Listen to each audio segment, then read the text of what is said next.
Krishna Hare Record. Hare Hare Rama Hare Rama Rama Rama Hare Hare Hare Krishna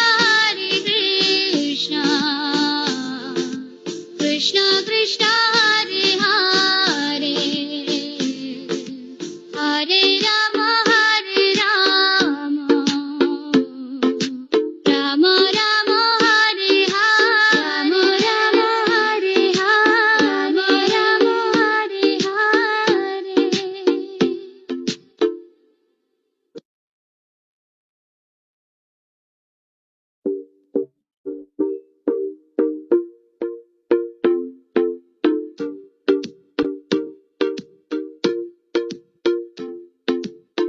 Come on, let's chant His name. Lord Krishna will be happy. Radha Rani will bless you and offer you the Krishna pen. So let's chant loudly, leave all anxiety. And please don't be worried, chant and be happy. Jai Shri Krishna Chaitanya Prabhu Nityananda Shri Advaita Gadadhar Shri Vasadi Gaura Bhakta Vrinda Hare Krishna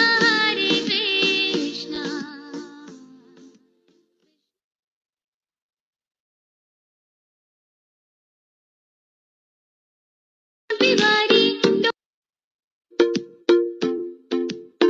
come on, let's chant His name. Lord Krishna will be happy.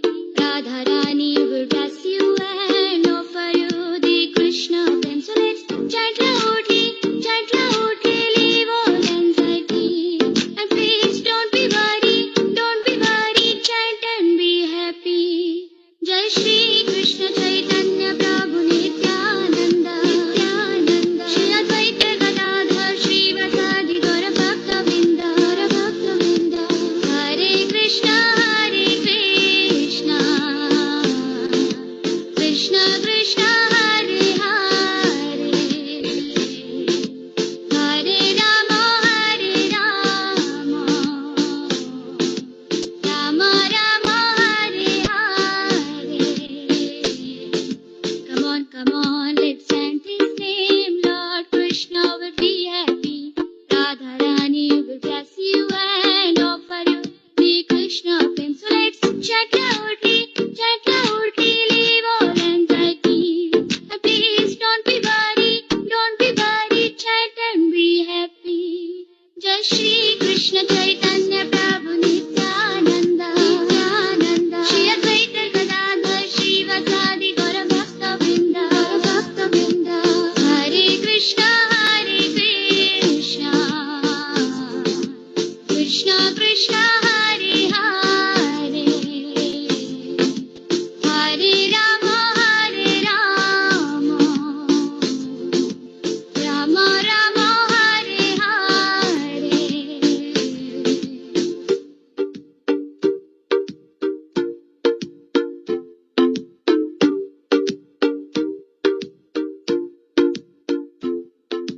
Hare Krishna Krishna Krishna Hare Hare Hare Rama Rama Rama Hare Hare Please chant with me. Hare Krishna Krishna Krishna Hare Hare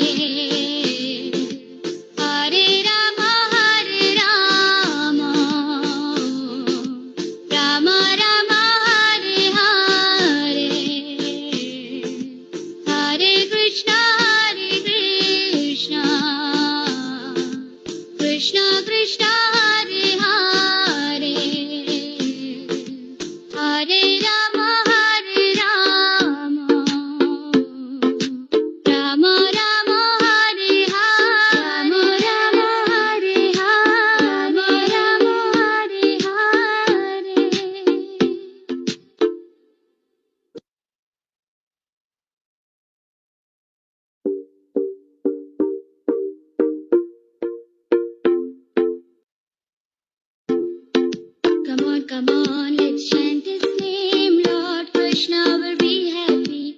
Radha Rani will bless you and offer you the Krishna prem. So let's chant loudly, leave all anxiety. And please don't be worried, chant and be happy. Jai Shri Krishna Chaitanya Prabhu Nityananda, Shri Advaita Gadadhar Srivasadi Gaura Bhakta Vrinda, Hare Krishna, Krishna Krishna, Hare Hare, Hare Rama, Rama Rama, Hare Hare. Come on, let's chant His name. Lord Krishna will be happy. Radha Rani will bless you and offer you the Krishna prem. So let's chant loudly, leave all anxiety. And please don't be worried, chant and be happy. Jai Shri Krishna Chaitanya Prabhu Nityananda, Shri Advaita Gadadhar Srivasadi Gaura Bhakta Vrinda, Hare Krishna, Krishna Krishna, Hare Hare, Hare Rama, Rama Rama, Hare Hare.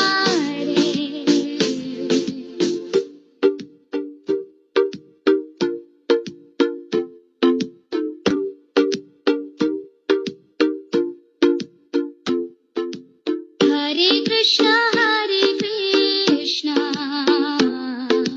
Krishna Krishna, Hare Hare, Hare Rama, Rama Rama, Hare Hare. Please chant with me. Hare Krishna, Krishna Krishna, Hare Hare, Hare Rama, Rama Rama, Hare Hare, Hare Krishna, Krishna Krishna, Hare Hare, Hare Rama, Rama Rama, Hare Hare, Rama Rama, Hare Hare.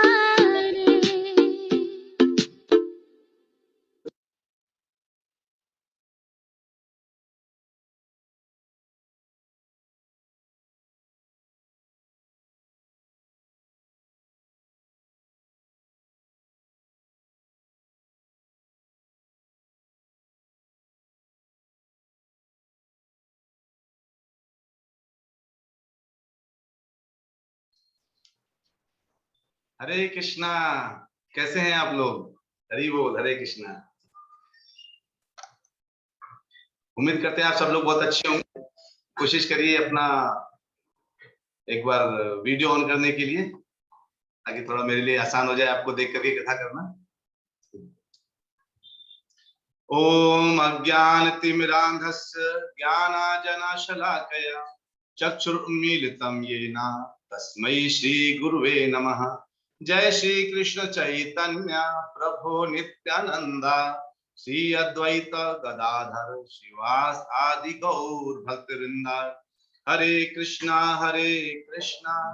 Krishna Krishna Hare Hare, हरे रामा राम राम हरे हरे, हरे कृष्णा कृष्ण कृष्ण हरे हरे, हरे रामा राम राम हरे हरे, हरे कृष्णा कृष्ण कृष्ण हरे हरे, हरे रामा राम राम हरे हरे। हरे कृष्णा। आप सभी प्यारे प्यारे भक्तों का इस 6 दिन के भगवत गीता सरल रूप के सत्रों में बहुत बहुत स्वागत। तो आज सत्र 5 है, केवल 2 क्लासेस बची हैं। कोशिश करिए 2 क्लासेस के लिए भी समय निकाल लीजिए अपना। तो लोग धीरे-धीरे करके ज्वाइन कर रहे हैं, हम देख पा रहे हैं। अभी सब लोग जो ज्वाइन कर रहे हैं, वो लोग अभी धीरे-धीरे ज्वाइन करते रहेंगे। लेकिन जो ज्वाइन कर चुके हैं, उनके लिए सबसे पहले मैं गीता महात्म्य से आज बड़ा स्पेशल श्लोक आपके लिए लेकर के आया हूँ। गीता सुगीता कर्तव्या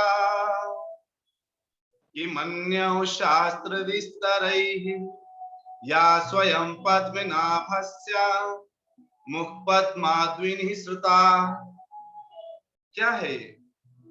कहते हैं कि गीता सुगीता कर्तव्या किमन्यौ शास्त्र विस्तरैः या स्वयं पद्मनाभस्य मुखपद्माद्विनिः श्रुता। ये जो भगवत गीता है, ये किसके मुख से निकली है? स्वयं भगवान के मुख से निकली है ना? अगर ये स्वयं भगवान के मुख से निकली है, तो ये इसके बाद, इसको समझने के बाद कोई शास्त्र और साहित्य पढ़ने की आवश्यकता नहीं रह जाती, क्योंकि भगवान ने स्वयं इसको बोला है। किसके लिए बोला है? अर्जुन के लिए बोला था, है ना? हमारे लिए नहीं बोला क्या है? ये जो भगवत गीता है, ये अर्जुन के लिए बोला गया है, और हम सब अर्जुन हैं। और ये भगवत गीता के जो शब्द हैं भगवान के, ये स्वयं भगवान बोल रहे हैं। तो कहते हैं केवल भगवत गीता ही का ध्यान पूर्वक तथा मनोयोग से अगर श्रवण किया जाए और पठन पाठन किया जाए, तो बस यही सब कुछ है, बस इसी को करना चाहिए। उसके अलावा बहुत ज्यादा सोची जरूरत नहीं है, क्योंकि जब हमारा स्तर भगवत गीता को हम समझ करके आगे बढ़ेंगे, तो हमारा खुद मन करने लगेगा कि अच्छा, भगवान के बारे में और जाने, तो देखा जाएगा। लेकिन आपके लिए, जिसके लिए चाहिए, भगवत गीता पूर्ण रूपेण पूर्ण है। कहते हैं केवल एक पुस्तक भगवत गीता ही पर्याप्त है, क्योंकि ये समस्त वैदिक ग्रंथों का सार है। इसका प्रवचन स्वयं भगवान ने किया है। ये है भगवत गीता का महात्म्य। तो आपने देखा, ये महात्म्य इतना अच्छा महात्म्य है भगवत गीता का, क्योंकि हम उस वार्तालाप को सुनने जा रहे हैं जो भगवान कृष्ण और अर्जुन के बीच में हुई है, और उसको हम समझ रहे हैं, और उसके तत्वों में हम लगातार डिस्कशन कर रहे हैं। हमने जो है अभी तक 4 सत्र पूरे किए, और उन चारों सत्रों में हमने काफी कुछ समझने का प्रयास किया कि भगवत गीता के अंदर क्या क्या विषय हैं, क्या क्या विषय आए हैं। अभी हमारा कौन सा सत्र है? आज 5वां है ना? और 5वें सत्र में हम शुरू करेंगे सबसे पहले रिकैप से। तो मेरे ख्याल से 7-5 हो गया है, लोग ज्वाइन कर रहे हैं धीरे धीरे, कोई बात नहीं। हम लोग देखते हैं रिकैप क्या था। हमने थोड़ा सा कर्म के बारे में जाना था। हमने ये समझा था कि कोई व्यक्ति आम का बीज अगर आम खाना चाहता है, तो नींबू बो करके आम नहीं प्राप्त होने वाला, आम का बीज बोकर ही आम प्राप्त होगा। हमने ये भी जाना था कि जो कर्म है, कर्म क्या है? कर्म जब भी आप करते हैं, तो कर्म का एक बीज आ जाता है, कर्म का बीज पैदा हो जाता है अपने मन से। जब भी आप एक कर्म करते हैं, तो कर्म का बीज पैदा हो जाता है। अब वो जो कर्म का बीज जब आ गया, तो उसको धीरे धीरे करके कुछ समय में, 1 जन्म में, 2 जन्म में वो फलता है। और फलने के बाद क्या होता है? वो जब धीरे धीरे वो फलना शुरू होता है, तो उसके बड़ा होना शुरू होता है, तो उसमें फिर फल लगते हैं, और फिर वो फल हमको प्राप्त होते हैं। तो अगर हम ऐसा कर्म करें, जैसे अगर आप चने का बीज लें, चना होता है ना, चने को अगर आप पानी में डालते हैं तो स्प्राउट बन जाता है। अगर उस चने को आप जमीन में बो देंगे, तो चने का एक पौधा बन जाएगा, और उस पौधे से फिर से नाना प्रकार के फल प्राप्त हो जाएंगे।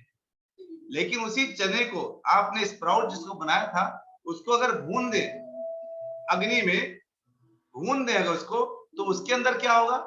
उसके अंदर फिर आपको जब भी भूनते हैं, तो उसके अंदर क्या नहीं रह जाता? बीज। उसके अंदर जो बीज है अब नहीं रह जाता, बीज तब तो खत्म हो जाता, और वो पौधा नहीं बन सकता। वैसे ही जब हम कर्म को कैसे करते हैं? जब हम इस कर्म को बिना किसी फल की इच्छा से भगवान को समर्पित करते हुए करते हैं, तो ये कर्म क्या होता है? पूरी तरह से कर्म का जो ये बीज है, ये भून जाता है, और इसमें किसी प्रकार का फल प्राप्त नहीं होता। ना अच्छे का ना बुरे का। तो हमें क्या, हमारा कर्तव्य क्या है? क्या हमारा कर्तव्य है कि हम कर्म और विकर्म को त्याग करके अकर्म में प्रयास करें। तो हमने कल के दिन कर्म, अकर्म और विकर्म के बारे में पढ़ा था, है ना। तो जो है फिर कहते हैं विभिन्न प्रकार के कर्म कौन से थे, हमने ये भी देखा था। और हमें वही मिलता है जिसमें हमारी चेतना निवास करती है। हम जो है क्या प्राप्त करते हैं, जो हम लगातार प्राप्त करना चाहते हैं वही प्राप्त करते हैं। हमको वो मिल जाता है। हम लगातार चोरी करना चाहेंगे, हम तुरंत हम चोरी कर पाएंगे। हमको चोरी करने के लिए भगवान बुद्धि, शक्ति, बल सब कुछ दे देंगे। और हम अच्छे कर्म करना चाहेंगे, हम कथा सुनना चाहेंगे तो भगवान कथा सुनने का भी समय दे देंगे, और कथा करना चाहेंगे तो उसका भी समय दे देंगे। तो भगवान हमें हर तरीके से पूरा साथ देते हैं।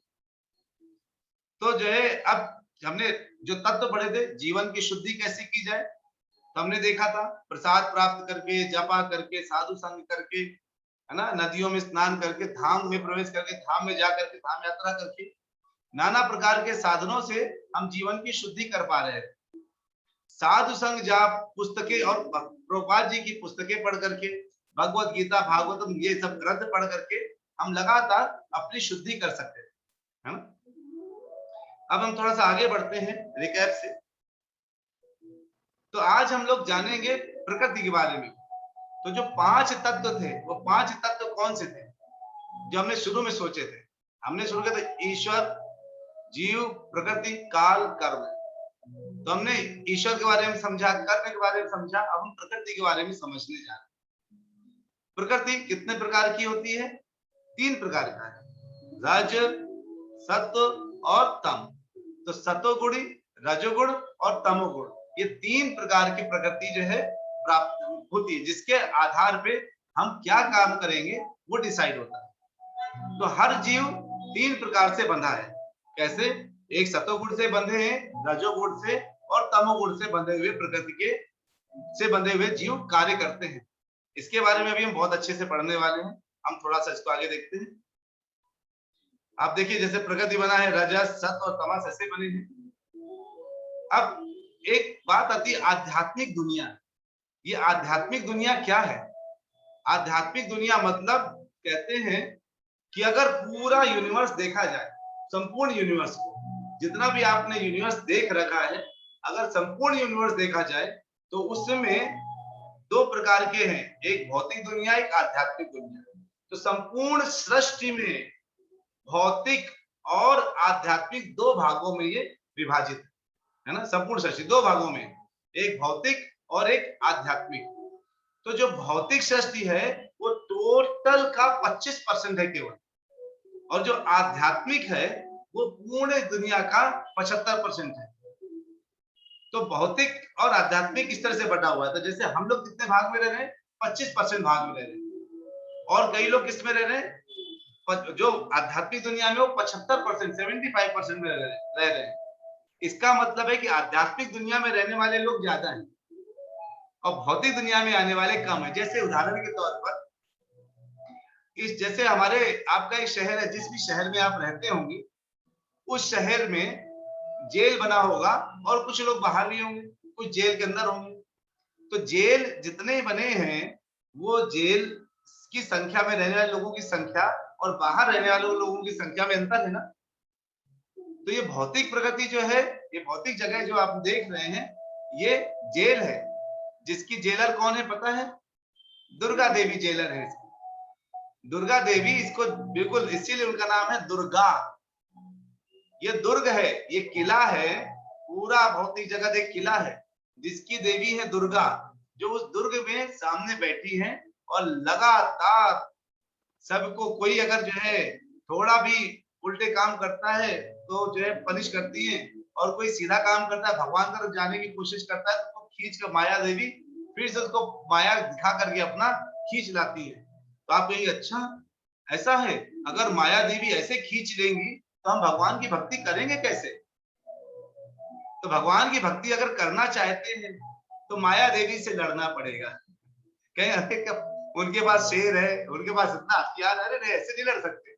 वो तो जो है दुर्गा देवी कौन है? जो इन ब्रह्मांडों को जिन्होंने जन्म दिया वो दुर्गा देवी है। ये बहुत बड़ी कथा है, अभी टेंशन मत लीजिए। तो प्रकृति का एक जो प्रकृति है वो दुर्गा है, समझ लीजिए। तो उसका रक्षण ही, जो रक्षा करती है वो दुर्गा देवी है, जो भगवान के आदेश के अनुसार कार्य करती है। अब हमने जो है भक्ति करनी शुरू करी, तो भगवान ने बोला है कि जब तक पूर्णतया सहने की क्षमता ना आ जाए, दोनों चीजें, सुख को और दुख को, तब तक दुर्गा देवी तुम पकड़ के रखना, जब तक पूर्णतया सहने की क्षमता ना आ जाए। क्योंकि जो आध्यात्मिक आकाश है, जो वैकुंठ है, वो कैसा है, वो क्या है एक्चुअली, वहां पर क्या कहते हैं, ना धूप है, ना चंद्रमा है, ना जो है अग्नि बिजली, कुछ भी नहीं है ना। तो कहते हैं भगवान ना, न तद्भासयते सूर्यो न शशांको न पावकः यद्गत्वा न निवर्तन्ते तद्धाम परमं मम। भगवान कहते हैं मेरे धाम में ना ही धूप है, ना ही सूर्य है, ना ही चंद्रमा है, ना बिजली, ना अग्नि है। मतलब उनके धाम में ये कुछ भी नहीं है, ना सूर्य है, ना चंद्रमा है, ना अग्नि है, ना बिजली है, इनमें से कुछ भी नहीं वहां पर। तो है क्या वहां पर, वहां पर क्या है, कुछ ऐसा, चिंतामणि प्रकर सद्मसु कल्प वृक्षा, चिंतामणि नामक जो पत्थर हैं, उनसे वो लोग पूरा बना हुआ, उनका धाम बना हुआ है, और उस चिंतामणि पत्थर से ऑटोमेटिकली प्रकाश आता है, जो हीरे की तरह है, और वो चमकता रहता है पूरा उसी से। और हमेशा वहां पर लोग, और इसलिए जो सूर्य में क्या होता है, तेज होता है, गर्मी होता है ना, लेकिन उन पत्थरों से बस प्रकाश होता है, बहुत गर्मी नहीं, वो कुछ गर्मी महसूस नहीं होती, किसी को कोई कष्ट महसूस करने वाला कोई चीज वहां पर नहीं। वहां काटने के लिए मच्छर नहीं है, कोई डर नहीं है किसी चीज का कि बाहर भूत बैठा होगा, बेटा मत जाना, बाबा उठा के ले जाएगा ऐसा कोई केस नहीं है, मच्छर नहीं है, कॉकरोच नहीं है, कुछ भी नहीं है। वहां जो है केवल भगवान के भक्त हैं, जो एक दूसरे को कष्ट नहीं देते। ना कोई इंसान वहां मच्छर को मारेगा, ना मच्छर उसको काटेगा, सब भगवान को देख करके प्रसन्न रहते हैं। तो जो है अब यहाँ पर जो, अब वहां पे रहते कैसे, यहाँ सभी जीव संस्थाएं, जीवित जितने भी लोग हैं, सच्चित आनंद में रहते हैं। सभी लोग, जितने भी जीवित लोग हैं, सच्चित आनंद। सत क्या है, सभी जीवित प्राणी शाश्वत। वहां पर देखिए, जो दुख है वो या तो पास्ट में है या तो फ्यूचर में है। बहुत गंभीर बात बता रहे हैं आपको, थोड़ा ध्यान से सुनिएगा, आनंद आएगा। आपने जो पिछले पे किया, काश मैंने ये नहीं किया होता तो आज मैं कुछ और होता। सभी लोग सोचते, अरे मुझे अगर ये मिल गया होता तो मैं ये होता, अरे अगर मैंने वो नहीं किया होता, तो एक पश्चाताप रहता।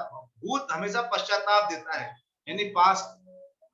फ्यूचर क्या होता है, कहीं ऐसा ना हो जाए, कहीं वैसा ना हो जाए, कहीं कोरोना फिर से थर्ड स्टेज ना आ जाए, कहीं ये कहीं वो, ये लगातार एक क्वेश्चन मार्क बना रहता है। ये क्या है, वो पास्ट था, ये फ्यूचर का डर है।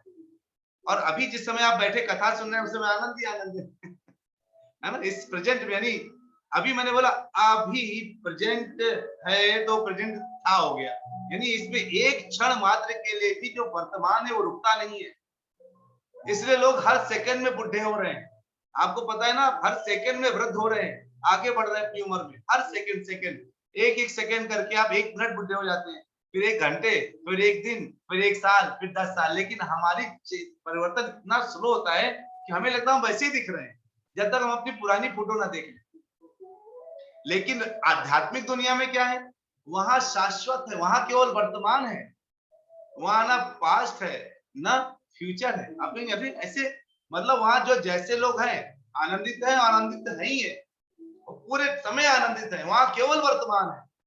वहां पास्ट और फ्यूचर मिसिंग है, इसलिए दुख मिसिंग है, केवल सुखी सुख है। समझ में आया, बहुत महत्वपूर्ण पॉइंट। इसलिए वह जन्म और मृत्यु, वृद्धावस्था, रोग से नहीं गुजर। कोई रोग कब आएगा, जब आप बड़े होंगे, वहां कोई बड़ा ही नहीं होता, सब बढ़िया जैसे है वैसे ही बने रहते, स्वस्थ सुंदर, है ना।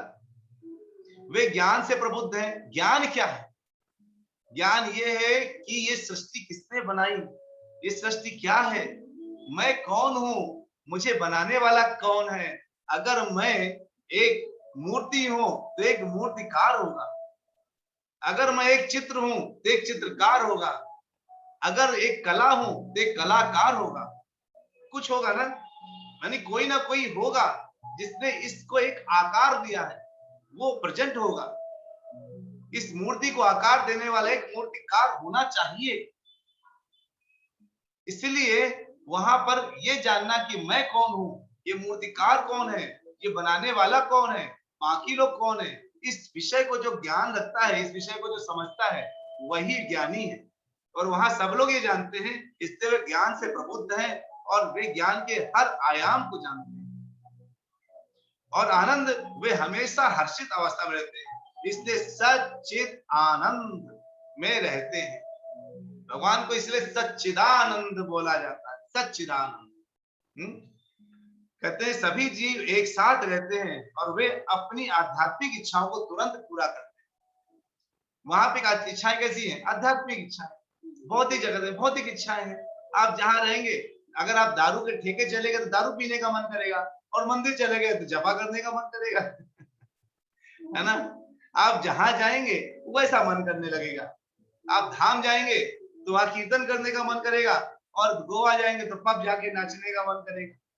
मतलब जहां जाएंगे उसके अनुसार आपकी इच्छाएं पैदा होती हैं। मंदिर जाएंगे तो प्रसाद लेने का, अपने चूल्हों में प्रसाद लेने का मन करेगा कि हाथ में कोई जो है भगवान का चरणामृत दे दे। और गोवा या कहीं और जगह जाएंगे, वहां एक हाथ में कोई चुल्लू पर दारू दे दे। तो आध्यात्मिक जगह पे जो रहते हैं, आध्यात्मिक क्षेत्र में, उनकी इच्छाएं भी आध्यात्मिक होती है और तुरंत पूरी हो जाती है। जैसे आप ठेके में हैं और आप बोले भाई मुझे देसी दे दो, देसी ठर्रा चाहिए, तो तुरंत आपको मिल जाएगा। लेकिन मंदिर में देसी नहीं मिलेगा ना, मंदिर में तो प्रसाद तुरंत मिल जाएगा और ठेके में प्रसाद नहीं मिलेगा। अंतर ये है। यानी आध्यात्मिक इच्छाएं, यानी जो इच्छाएं आपकी हैं मंदिर में, अगर मंदिर में कैसी इच्छा होगी, प्रसाद मिल जाए तुरंत मिल जाएगा, वैसे ही वहां भगवान के स्थान पर जो आध्यात्मिक दुनिया में जो आध्यात्मिक इच्छाएं रखते हैं, इमीडिएटली पूरा होता है। हमें कहाँ जाने का प्रयास करना चाहिए? हमें वहीं जाने का प्रयास करना चाहिए जहां पर हमारी इच्छाएं पूरी हो, और कैसी, जिसमें हमें परम सच्चित आनंद में रह सके, दुख ना हो। यहाँ तो हर क्षण हर पल कोई ना कोई दुख लगातार मेंटेन है ना, जो हमें कष्ट देने के लिए लगातार सामने बैठा हो। अब सोचिए, अपनी स्थिति सोचिए, आप कहां पर इस समय। अगर आप ये देखें तो जो है एक पूरा, आप ये आपके सामने चार्ट दिख रहा है, ये चार्ट दिख रहा है पूरा, जिसमें आप है भूलोक में, यानी भूलोक कहलाता है। अर्थ जो दिख रहा है ना, इस सेंटर में मेरा माउस, ये पता नहीं आपको दिख रहा है कि नहीं दिख रहा, ये माउस घूमता हुआ दिख रहा है, तो ये जो है भूलोक है। अब इसके ऊपर 7 लोक है, मतलब इसको मिला के 7 लोक है ना, और इसके नीचे 7 लोक, तो देखिए कैसे हो गए, भूअर लोक, स्वर्ग लोक, महर लोक, जन लोक, तप लोक, सत्यलोक, है ना। तो कितना अर्थ को मिला के 7 लोक। नीचे कितने लोक हो गए? अतल, वितल, सुतल, तलातल, महातल, रसातल, पाताल, ये 7 लोक नीचे हो गए। और ये पूरा मिलकर के जो आपको राउंड राउंड दिख रहा है, ये पूरा जो राउंड राउंड दिख रहा है, ये पूरा राउंड एक ब्रह्मांड है ना। ये पूरा राउंड क्या है? एक ब्रह्मांड है। अब इस ब्रह्मांड के साथ की खास बात क्या है? ये पूरा एक ब्रह्मांड महाविष्णु जी के रोम छिद्र से बाहर आया। जब वो सांस छोड़ते हैं तो पूरे ब्रह्मांड बनते हैं, जीव बनते हैं, ब्रह्मा जी बनते हैं, और सब कुछ बनने के पश्चात सब बन जाते हैं। और सबके बनने के पश्चात, और फिर जब महाविष्णु सांस खींचते हैं तो सब खत्म हो जाता है। आप कहेंगे इतना सांस छोड़ने और सांस देने की अवधि ब्रह्मा जी की, उनके ब्रह्मा जी 100 साल जीते हैं, और उनका एक दिन बहुत बड़ा होता है, केवल एक दिन। तो उनके 100 साल कितने बड़े होंगे, सारी कैलकुलेशन आपको पता चलेगी। लेकिन अभी हम बात कर रहे हैं इस पूरे इसको आपको जो दिख रहा है पूरे ब्रह्मांड की, उसमें एक भूलोक है, और भूलोक के अंदर हम एक, हमारा धरती है, और धरती के अंदर एक इंडिया है, और इंडिया के अंदर बेंगलोर है, और बेंगलोर के अंदर अनंतनगर है, उसके अंदर एक क्रॉस है, क्रॉस के अंदर एक फ्लैट, एक बिल्डिंग है, बिल्डिंग के अंदर एक फ्लैट है, फ्लैट के अंदर एक कमरा है, कमरे के ऊपर एक कुर्सी है और कुर्सी के ऊपर आप बैठे अगर ऊपर से देखें तो हम हमारी स्थिति क्या है? कुछ नहीं है।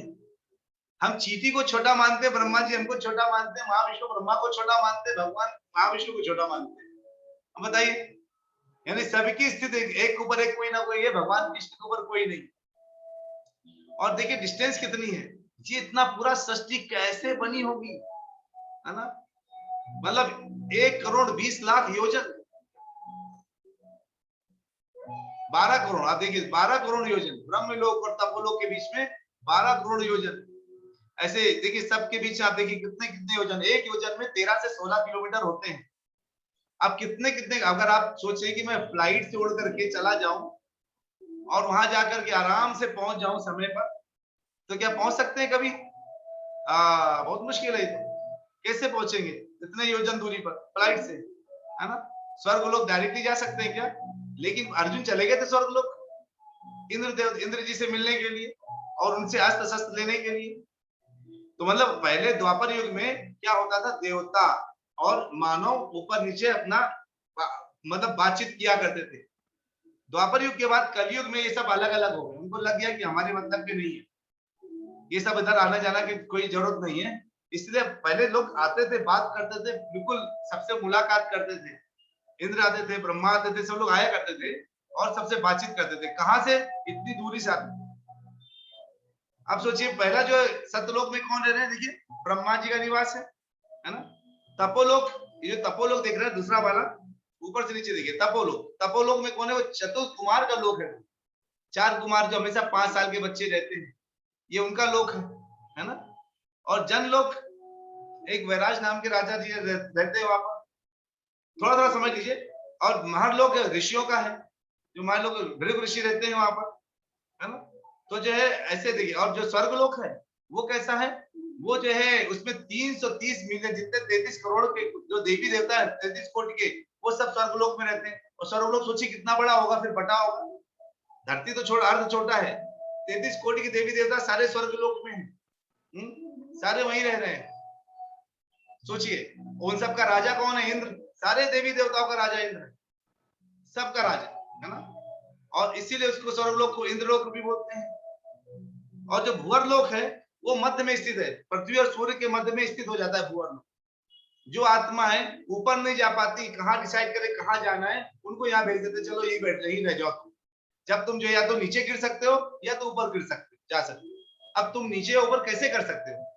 अगर तुम नीचे जाना है तो कैसा रहेगा? तो तुम्हारे बच्चों ने फिर क्या किया, यानी अब हमने जो अपने बच्चों को ट्रेनिंग दी है उसके अनुसार हमारा ऊपर नीचे का आवागमन होता है।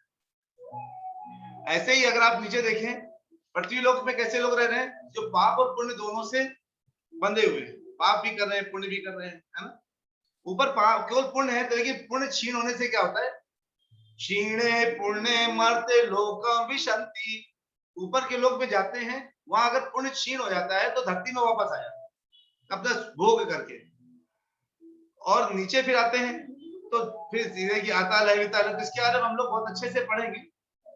और जो है तो लेकिन ये पूरा ब्रह्मांड, इसका पूरा सेटअप कैसे हुआ होगा, ये पूरा पूरा ब्रह्मांड कैसे चलता होगा, ये विषय सोचने का है। अगर हम आगे देखें तो अब यहाँ पे भगवान इतना पूरा कहां छोड़ करके, अब ये ब्रह्मांड के बाहर गोलोक है, गोलोक बिल्कुल ऊपर है, यहाँ नहीं है। मतलब ब्रह्मांड है, ब्रह्मांड तो एक हिस्सा हो गया, ब्रह्मांड क्या है? एक हिस्सा है। ऐसे अंडे अंडे छोटे छोटे मान लीजिए, जैसे आप फुलाते ना, आपको पाउडर, और बच्चे नहीं देखे बच्चों को ऐसे बबल फुलाते हैं, मारते खूब गोल गोल गोल निकलते हैं, वैसे ब्रह्मांड में ढेरों गोल गोल गोल गोल है। और बच्चा तो बाहर होता है, यानी ब्रह्मांड कैसे गोल गोल गोल गोल निकल रहे हैं और बच्चा बाहर है। तो वो बच्चा मान लीजिए महाविष्णु जैसा काम कर रहा हो और ढेरों बबल्स निकाल रहा है, और जितना टाइम बबल्स तो रहता है उतने टाइम महाविष्णु के लिए ये ब्रह्मांड रहते हैं। समझिए, ऐसे उदाहरण लीजिए।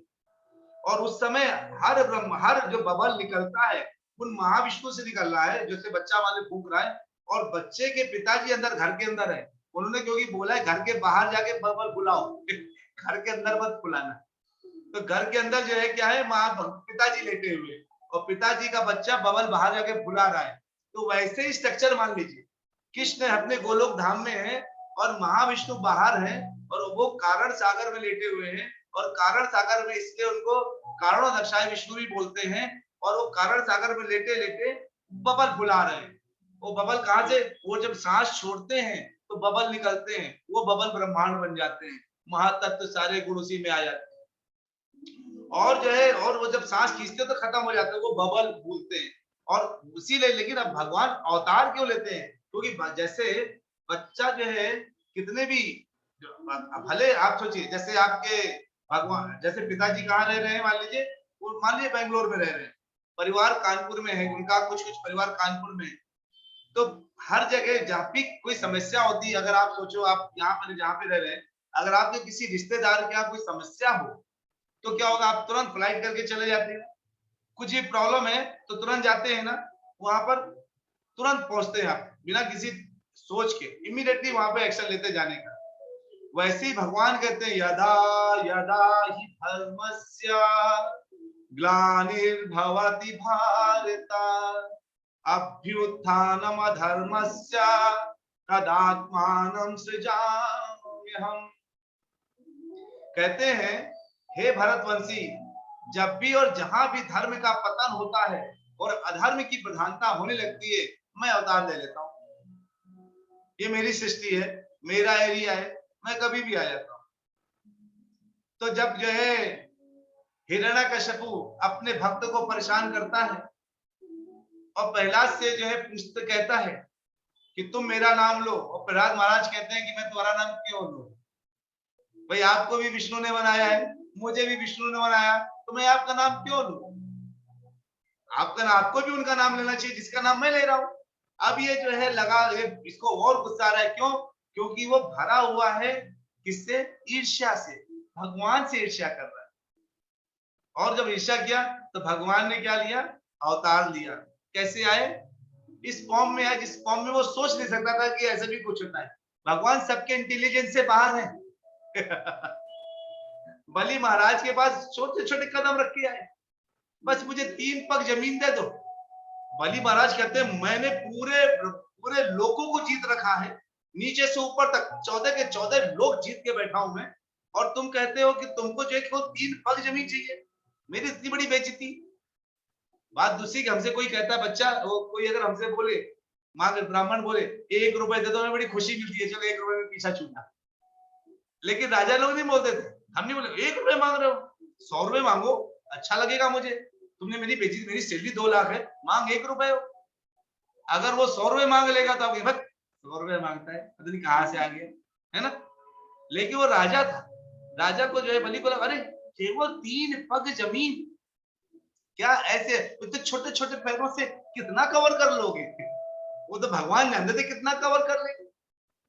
सबको कब्जे में करने वाला वो बलि, भगवान ने मांगा, गुरु के विरोध में गया, और क्या प्राप्त किया उसने? भगवान का संरक्षण प्राप्त किया।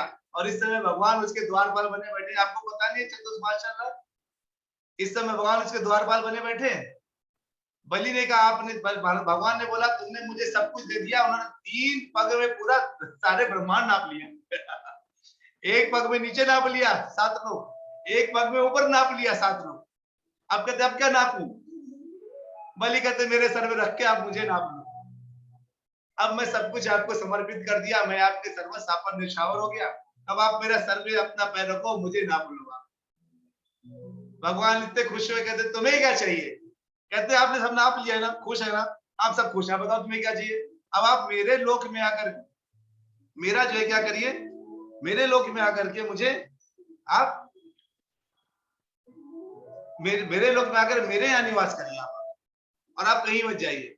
भगवान इतने दयालु, कहते ठीक है चलो यही कर लेते।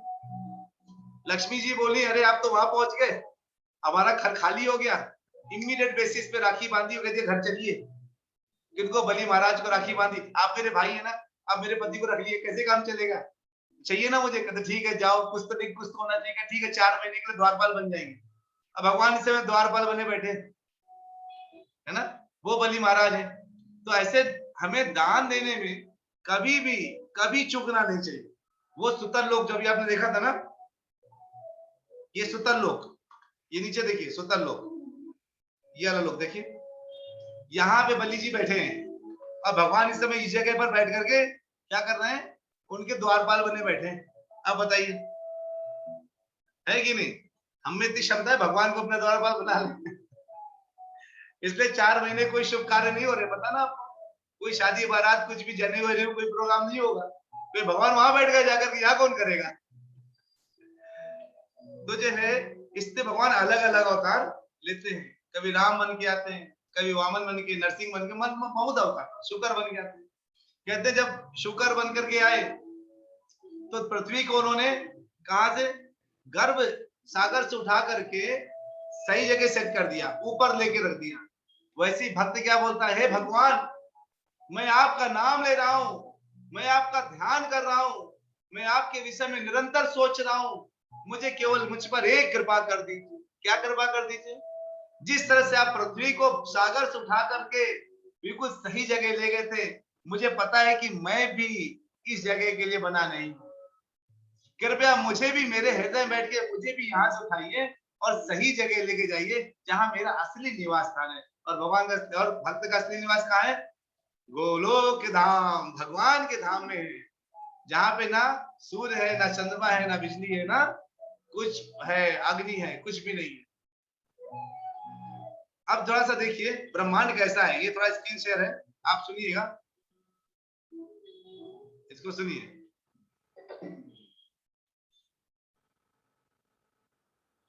इस वीडियो को देखिए आप। Each and every song in the world that you hear is made from these ad आ रहा है, 12 notes.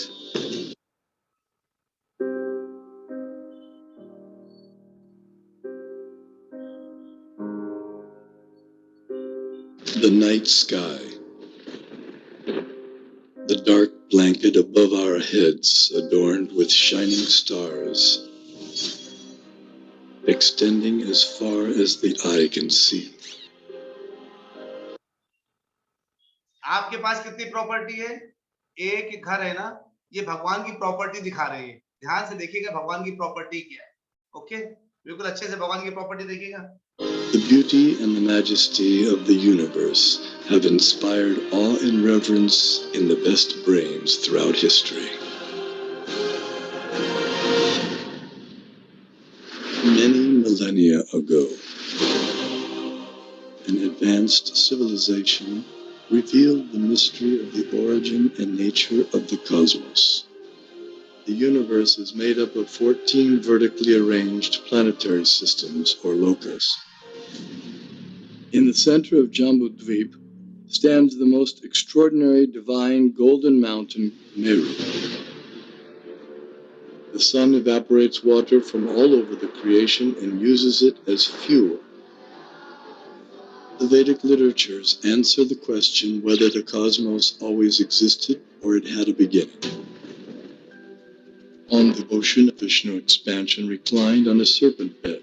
From his navel arose a lotus on which Brahma was born. The super-intelligent being, Vishnu, reclining in mystic.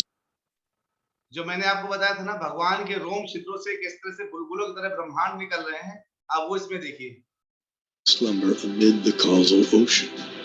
When he exhales, millions of universes issue from his body and expand until he inhales when all the universes पहले दिखा रहे थे कि exhale कर रहे हैं तो universe बन रहा है, अब वो इनहेल कर रहे हैं, सांस ले रहे हैं, तब देखिए क्या हो रहा है, return within him.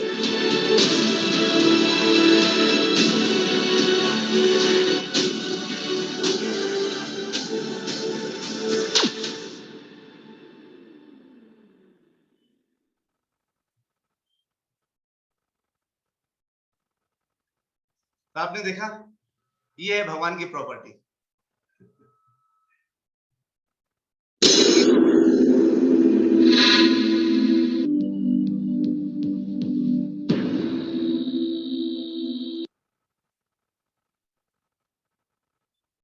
तो भगवान की प्रॉपर्टी कैसी लगी, है ना, ठीक ठाक, मतलब पर स्क्वायर फीट अगर वो बेचना चाहे तो कितना कमा सकते हैं। अगर ऑन एन एवरेज मान लीजिए 1000 रुपए पर स्क्वायर फीट भी, अरबों अरबों खरबों जितना नंबर होता है ना, उनके भी टर्बो मान लीजिए। ये है भगवान की प्रॉपर्टी। तो अब इस प्रॉपर्टी के लिए हम प्रॉपर्टी के लिए झगड़ते हैं, और भगवान ये सब प्रॉपर्टी हमको दे दिए और कहीं नाम नहीं लिया अपना कि देखो मैंने दिया, मैंने दिया। ऐसा करते हैं क्या? भगवान ये नहीं करते। वो जो भी करते हैं, जो भी देते हैं, जो भी, उसके लिए अपना हमें श्रेय कभी नहीं लेते, हम श्रेय लेते हैं, है ना। तो जो है ये भगवान, तो आप इसमें देखिए भौतिक प्रगति में 3 प्रकार के गुण होते हैं। भौतिक प्रगति कितने, और भौतिक प्रगति में कैसे गुण होते हैं? 3 प्रकार के, तमस, रजस और सत्व। अब जो है जो 3 प्रकार के गुण भगवान ने क्या बोला है? भगवान ने बोला सत्वम रजस्त्वम इति गुणाः प्रकृति संभवाः निबध्नन्ति महाबाहो देहे देहिन्नम अव्ययम्। क्या बोले? 14.5 श्लोक है भगवत गीता का। कहते हैं भौतिक प्रकृति 3 गुणों से युक्त है, सतोगुण, सत्वम, रजस्त्वम, है ना, सतोगुण, रजोगुण और तमोगुण से। तो जो भी इस भौतिक प्रकृति के संसर्ग में आता है, वो जो भी आता है वो इन गुणों से बंध जाता है। तो अब आप कहेंगे हम तो फ्री हैं, हम नहीं बंधे। मैंने कल बताया था ना किस तरह से बंधे हैं आप। अगर आप चाहें 1 महीना कहीं रहना, जा सकते हैं क्या? नहीं जा सकते।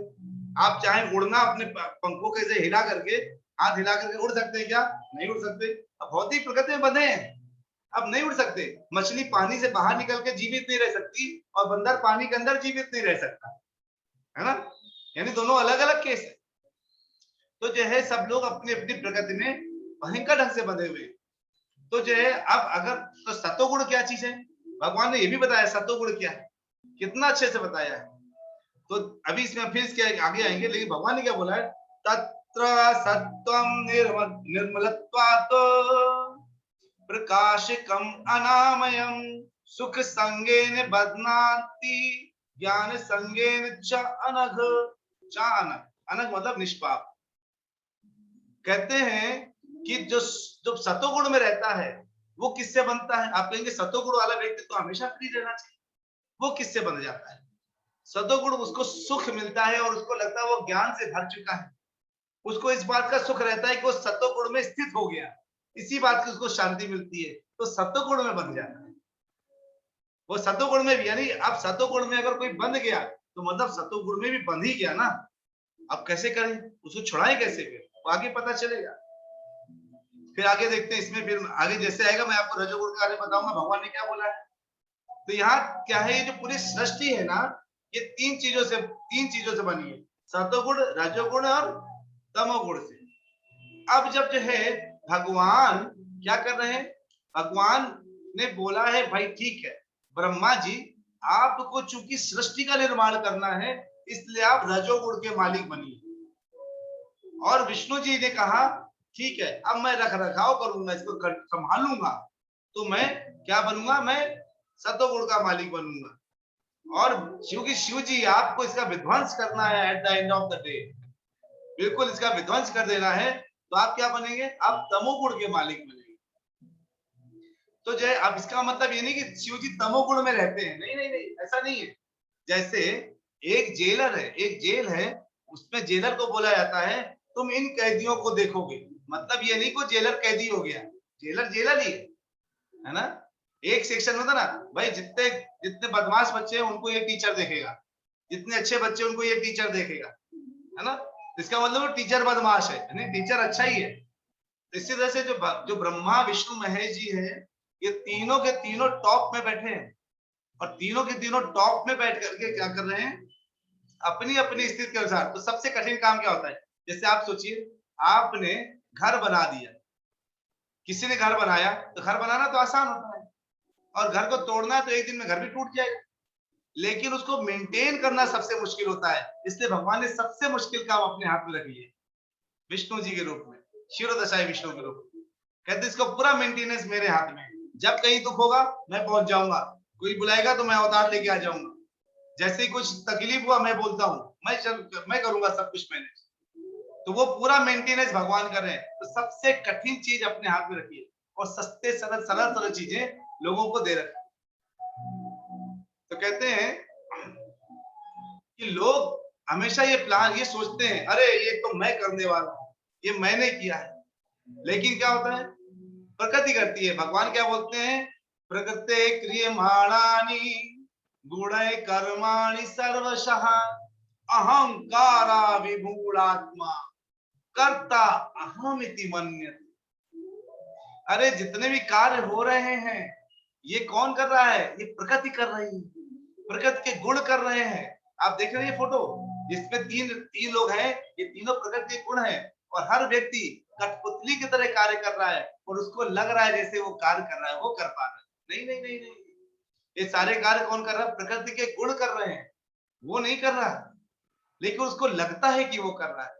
शेर को लगता है कि वो भाग करके शिकार कर पा रहा है, लेकिन उसको पता नहीं कि प्रकृति के गुणों के द्वारा इतना अधीन है, उसको शिकार करने के लिए भागना ही पड़ेगा, चाहे कुछ भी हो जाए। आदमी सोचता है कि अपने अनुसार कार्य कर रहा है, लेकिन उसको पेट भरने के लिए नौकरी करनी ही पड़ेगी। हम मजबूर हैं, प्रकृति के गुणों से हम ऐसे बंधे हैं, फंसे हुए हैं कि हम चाहे करके भी हम उससे निकल नहीं सकते। लेकिन जो अहंकार से भरा हुआ है, फॉल्स ईगो से जो भरा हुआ व्यक्ति है, वो क्या सोचता है कि मैं नहीं करा, मैं करने में सक्षम हूँ, मुझे कोई नहीं, मुझे किसी को की जरूरत नहीं है, I can do my self. ये लोगों के थॉट है ना। जबकि भौतिक संसार के सभी जीव कठपुतली की तरह प्रकृति के तीनों गुणों द्वारा नियंत्रित होते हैं। और ये गुण किसके द्वारा नियंत्रित होते हैं, भगवान के द्वारा। इसलिए भगवान इन गुणों में फंसे नहीं है, वो इन गुणों से ऊपर ही है, उनको फंसने की कोई जरूरत नहीं, वो इन गुणों से ऊपर रहते हैं, इन गुणों के बिल्कुल टॉप पे बैठ करके काम करते हैं। अगर आगे चले तो प्रकृति के तीन गुण ये है, देखिए, सत्व गुण, रजोगुण, तमोगुण। सत्व गुण क्या होता है, मोड ऑफ गुडनेस, है ना, जिसमें नॉलेज होता है, फ्री फ्रॉम सिंस। अगर आप इसमें हिंदी में देखना चाहें तो यहाँ पे आपको मिल जाएगा, तो उसमें गतिविधियां, लेकिन इसमें देख लीजिए वैसे। Conditioned by senses of happiness, वो बंधा हुआ है, खुशियों से बंधा हुआ है मोड ऑफ गुडनेस में। मोड ऑफ पैशन में उसको बहुत डिजायर है, अरे यार भी मेरे पास छोटी कार है, मुझे बड़ी कार चाहिए, मुझे स्त्री संग चाहिए, मुझे पुरुष संग चाहिए, मुझे ये चाहिए, वो डिजायर ही करता रहता है। और वो सारे ऐसे कार्य करता है जिससे उसको कुछ वो फल की आशा के साथ कर्म करता है, और वो लगातार अट्रैक्ट होता रहता है, मैन और वुमेन के बीच में अट्रैक्शन रहता है इस रजोगुण के कारण। तो ये रजोगुण इस सबके के कारण ये चीजें पैदा होती है। तमोगुण क्या है, मैडनेस, पागलपंती, उसको ज्ञान ही नहीं हुआ, अंधकार में डूबा हुआ है, वो लेजी है, लेजीनेस है, स्लीप, सोता रहता है और इंटॉक्सिकेशन में रहता है, बिल्कुल लगातार नशा करता रहता है। ये जो मोड ऑफ इग्नोरेंस है, तो जो मोड ऑफ इग्नोरेंस है सबसे भयावह है।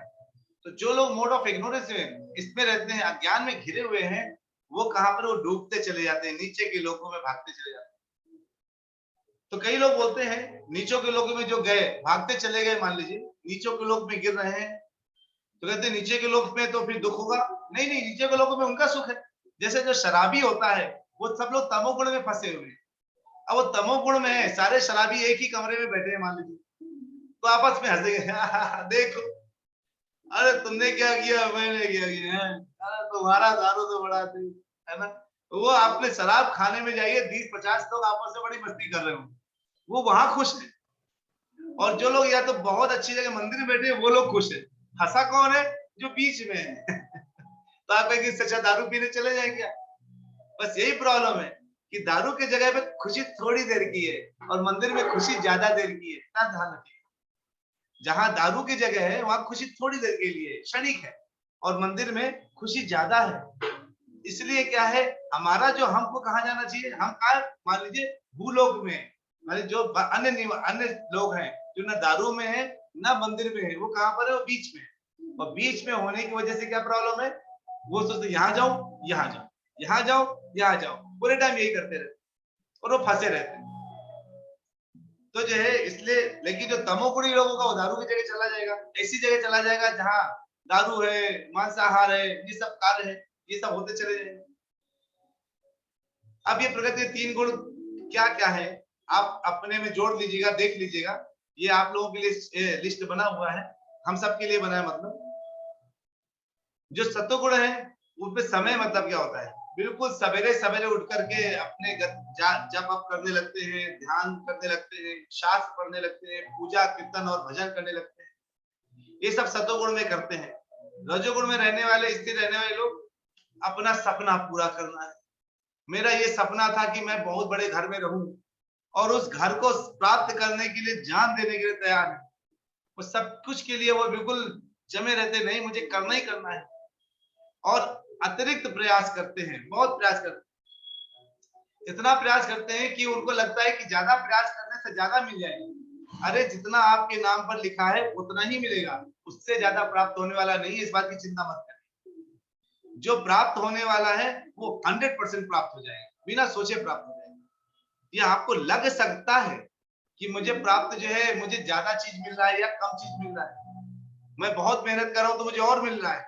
अब सोचिए, कोई व्यक्ति है जो बड़े रईस घर में पैदा हुआ है, उसको रईस घर में पैदा होने के लिए कितना प्रयास करना पड़ा, कोई प्रयास नहीं करा, वो तो ऑटोमेटिकली वहां पहुंच गया। और आप मेहनत करके भी उतना नहीं कमा पा रहे जितना वो अंबानी का लड़का एक दिन में 1 लाख उड़ा दे मान लीजिए, और हमारे पास इतना पैसा नहीं कि हम एक महीने में 1,000 10,000 कमाते हो या 1 लाख भी कमाते हो, तो मतलब है कि सोचिए उसको तो फ्री में मिल गया, उसने 1 लाख कमाने के लिए बहुत मेहनत नहीं करी।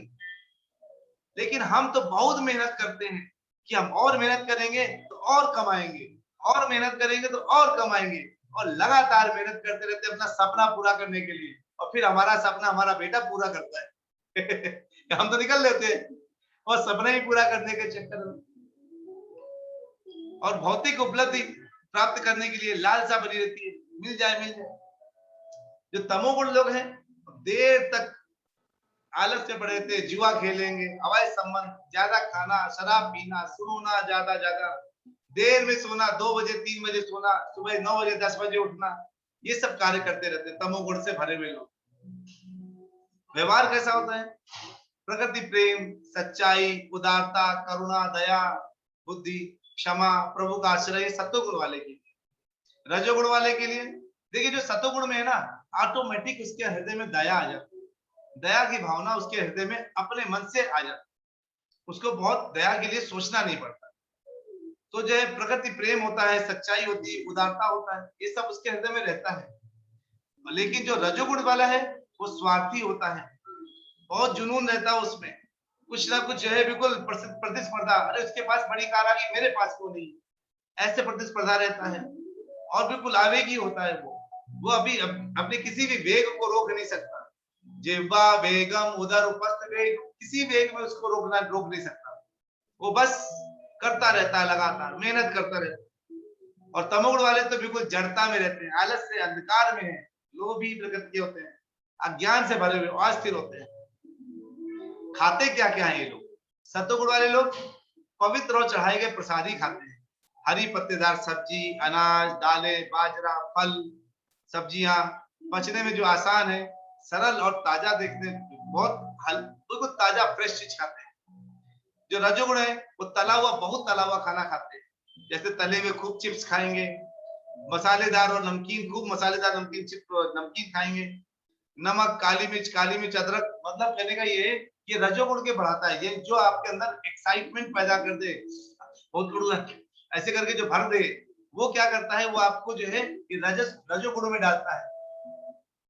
और तमोगुण में अंडा, मांस, मछली, प्याज, लहसुन, परिरक्षक लवण युक्त भोजन, शीतलक मांस, मछली, बासी खाना, 2-3 दिन के लिए रखा शराब।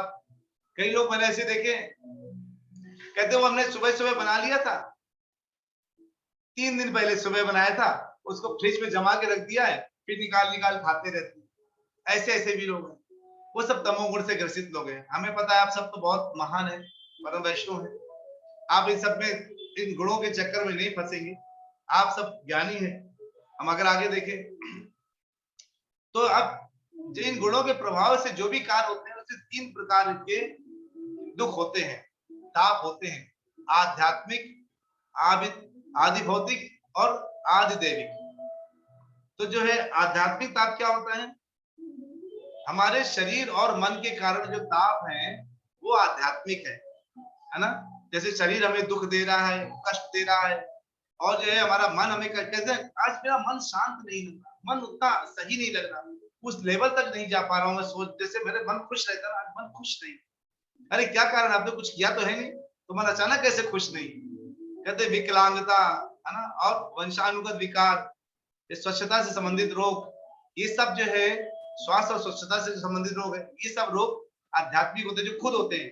मानसिक चिंता, आसक्ति, शारीरिक रोग जैसे बुखार, दिल का दौरा, ये सब आते हैं आध्यात्मिक के अंदर।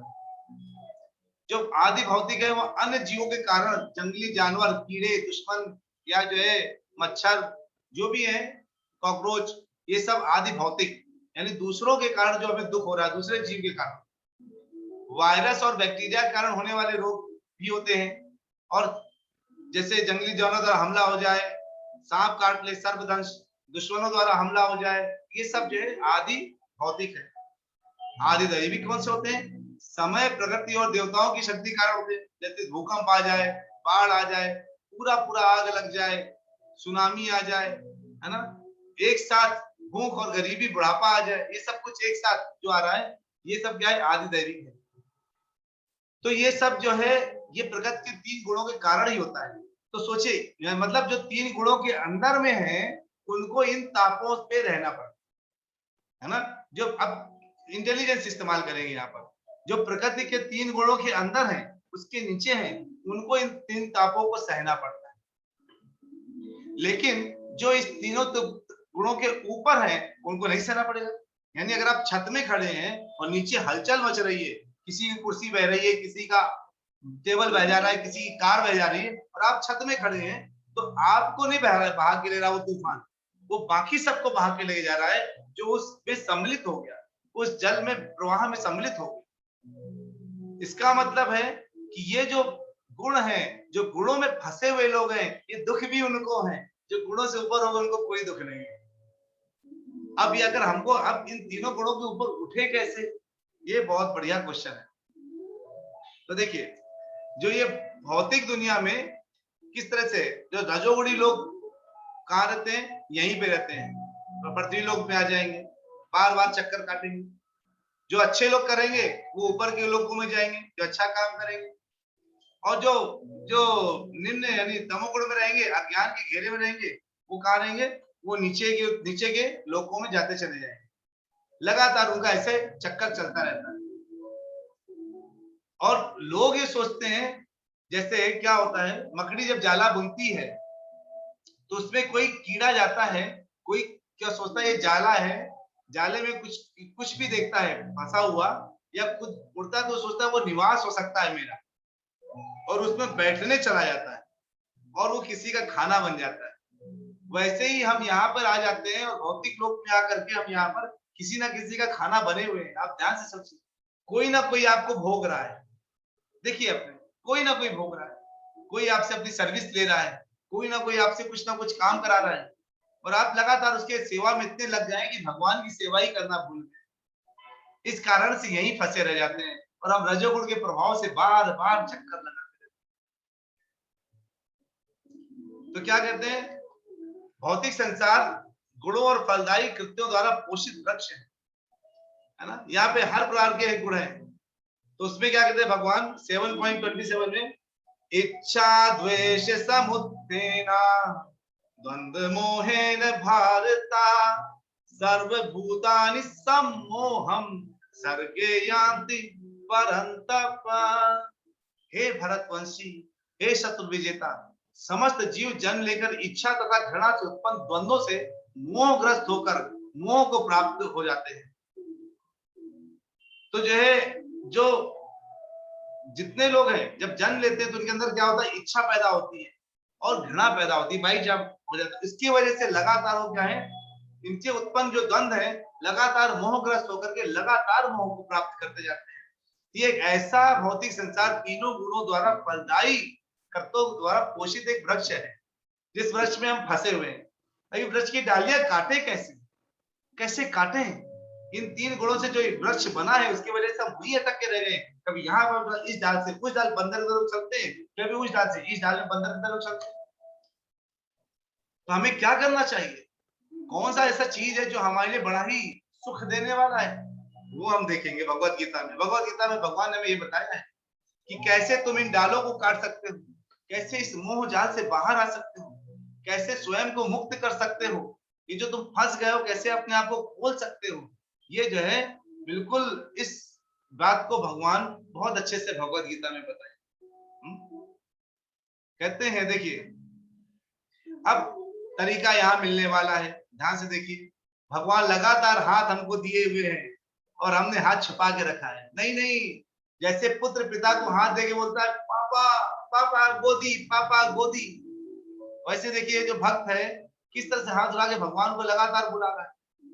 ये जो भक्त है देखिए, हाथ ऊपर कर जैसे पापा गोदी करता है ना बच्चा, वैसे ये भक्त हाथ उठा करके भगवान को बुला रहा है।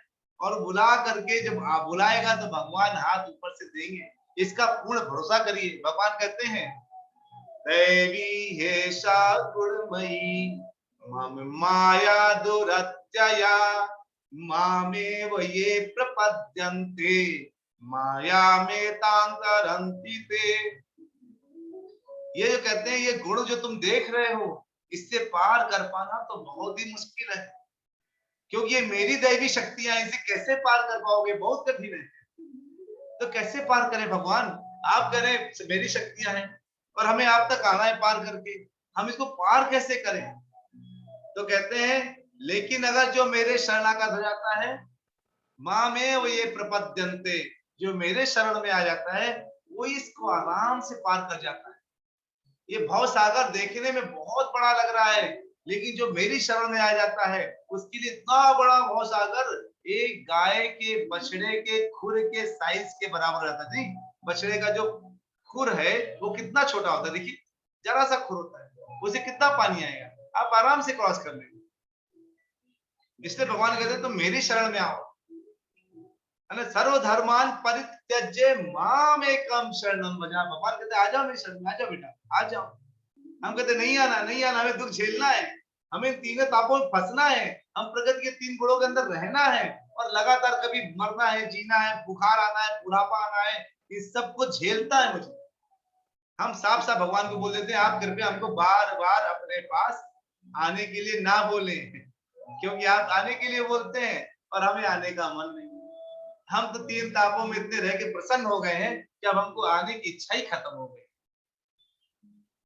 हम कष्टों से इतना, हमको पता नहीं सुख क्या है ना, हमें कष्ट में भी आनंद आता है, पता है। अगर हमें सुख का पता नहीं है, हमें वो आनंद नहीं पता, इसलिए हम उसको आनंद को महसूस नहीं कर पा रहे। कहते हैं कि परम पुरुष के साथ संबंध फिर से स्थापित करें। ये बिल्कुल एक आप लोगों से हाथ जोड़ करके ओमकारेश्वर दास भीख मांगता है कि कृपया अगर आपने इस सेशनों को बहुत ध्यान से सुना है तो कृपया भगवान से आपके जो संबंध हैं उनको स्थापित करने का प्रयास करें, पुनर्स्थापित करने का। क्योंकि देखिए एक संबंध छूट जाना, आपसे किसी से कोई, आप कहां से आए हैं, ममैवांशो जीव लोके जीव भूता सनातना। भगवान कहते हैं अरे ये तो मेरा ही जीव है, मेरा अंश है, और तू कहाँ भटक रहा है। मेरी प्रॉपर्टी देखी नहीं कितनी बड़ी है, इतनी बड़ी प्रॉपर्टी का मालिक हूं और तू एक फ्लैट के लिए रो रहा है। मैं इतने बड़ा पैसे धनवान हूं, है ना, हजारों लाखों लक्ष्मियां मेरी सेवा करती हैं। चिंता मणि प्रकर सत्मसु कल्प वृक्षा लक्षा वटेश सुर भीर पिपालयंतम लक्ष्मी सहस्त्र सत संभ्रम से विमान। सहस्त्र और सत दोनों लगा हुआ है, मतलब लाखों लक्ष्मियां भगवान की सेवा कर। मेरे पास इतनी लक्ष्मियां, तू एक लक्ष्मी के पीछे पड़ा हुआ है, कहां फंसा हुआ है बेटा। मेरा ध्यान कर, मेरी शरण में आ, मैं तुझको क्या करूंगा, अपने धाम बुलाऊंगा जहां सूर्य चंद्रमा की आवश्यकता नहीं है, जहां ना कोई भूत है ना भविष्य है, हमेशा वर्तमान स्थापित है, जहां तुझे ना बुढ़ापा आएगा, रोग आएगा, जन्म नहीं आएगा, मृत्यु नहीं आएगा, कुछ नहीं आएगा। एक बार तू मेरे संबंध को समझ और मेरी शरण में आ। और हम कहते हैं हरि बोल, बहुत हो गया, गुरु ने बोला इस कान से सुना और इस कान से निकाल दिया, तभी हमारे एक संस्था का नाम पड़ गया इस्कॉन। इस कान से सुनना और इस कान से निकाल देना, तो क्या हो गया इस्कॉन। हमें कायदे से इस कान से सुन करके देखो इस्कॉन इस्कॉन दो नहीं है, देखो इस्कॉन से सुन रहे हैं तो सीधे हार्ट में पहुंचाइए, ये तो इस्कॉन की पुनरावृत्ति हो रही है ना, इससे कुछ डाल कर इससे निकालना नहीं, इससे डाल के हृदय में स्थापित करना है शब्दों, है ना। तो जो है हमें ये संबंध अगर हमें पता चल गया तो देखिए 3 गुणों में काबू करने के क्या उपाय हैं। जो पूर्ण भक्ति सेवा में संलग्न है, आपके पास प्रभु जी टाइम नहीं मिलता। मैं आईटी कंपनी में हूं, इस पोजीशन में मुझे छुट्टियां नहीं मिलती। सुबह मैं भागवत कथा करता हूं, फेसबुक लाइव आता है, डेली का भागवत कथा है मेरी, उसमें जो है डेली कथा चलती है भागवत, 9:30 से 10 o'clock आधे घंटे भागवत चलता है, केवल आधे घंटे, लेकिन वो डेली नियमित है। शाम को ये कथाएं हैं, कभी दोपहर, आज दोपहर में किसी जगह जाकर के हमें थोड़ा सा एक प्रवचन करना था आधे घंटे का, उन्होंने बुलाया था प्रसाद में और आधे घंटे प्रवचन के लिए, वो भी दोपहर में करके आए हैं। तो कहेंगे नौकरी कब करते हैं? हम तो ही ना करते नौकरी, भगवान करवाते हैं। हमें नौकरी नहीं करनी, भगवान हमारे लिए जब हम सोचेंगे अरे प्रभु जी समय नहीं मिलता, कब समय निकालें? सुबह बच्चों को नाश्ता कराते, खाना बनाते, कब समय निकाले? समय नहीं हमारे पास। आप कहते भक्ति में लगे रहो, हमने उसका भी तरीका बताया, जो भी काम करें भगवान को समर्पित करिए, आपकी भक्ति होगी ऑटोमेटिकली। सभी परिस्थितियों में अमोघ, हर परिस्थिति में क्या रहना चाहिए? बिना डिगे काम करना चाहिए। सुख दुख समय कृत्वा लाभा लाभो जया जयो, सारे सुख दुख हानि लाभ जय पराजय में हर परिस्थिति को निभाया एक सभी जान, उस मनुष्य का प्रकृति भी करती रही सम्मान। वो प्रकृति तब सम्मान करेगी आपका जब आप क्या करेंगे, परिस्थितियों को कैसे करेंगे? सभी परिस्थितियों में अमोघ रहेंगे, सेट बिल्कुल दृढ़ रहेंगे, मुझे कुछ प्रॉब्लम नहीं। प्रकृति के गुणों के गतिविधियों से परेशान नहीं होना चाहिए। देखिए प्रकृति के गुणों की गतिविधियां ऐसी हैं जो परेशान करें, क्योंकि आप फंसे हैं, है ना। आप अगर फंसे हैं तो परेशान तो होंगे ही होंगे। काली कोठरी से जाएंगे तो काजल लगेगा ही लगेगा, शरीर में काली लगेगी। हम दुखालय में है तो दुख तो आएगा, लेकिन कृपया इससे परेशान मत हो। ये बहुत थोड़ी देर के लिए मात्रा स्पर्शास्त्र घूमते हैं, शीतोष्ण सुख दुख। कोई भी दुख और सुख लगातार नहीं बना रहेगा, आएगा और चला जाएगा, उससे हिलिए डिगिए नहीं, और चेतना को भौतिक से भगवान की गतियों में स्थानांतरित करिए। जैसे मैंने कल विधि बताई थी, झाड़ू लगा रहे हैं भौतिक प्रगत काम है, भगवान के लिए झाड़ू लगा रहे हैं आध्यात्मिक हो गया। खाना बना रहे हैं अपने लिए भौतिक है, भगवान के लिए बना रहे, खाएंगे हम ही अंत में, और कोई नहीं खाएगा, भगवान खाएंगे, आध्यात्मिक हो गया।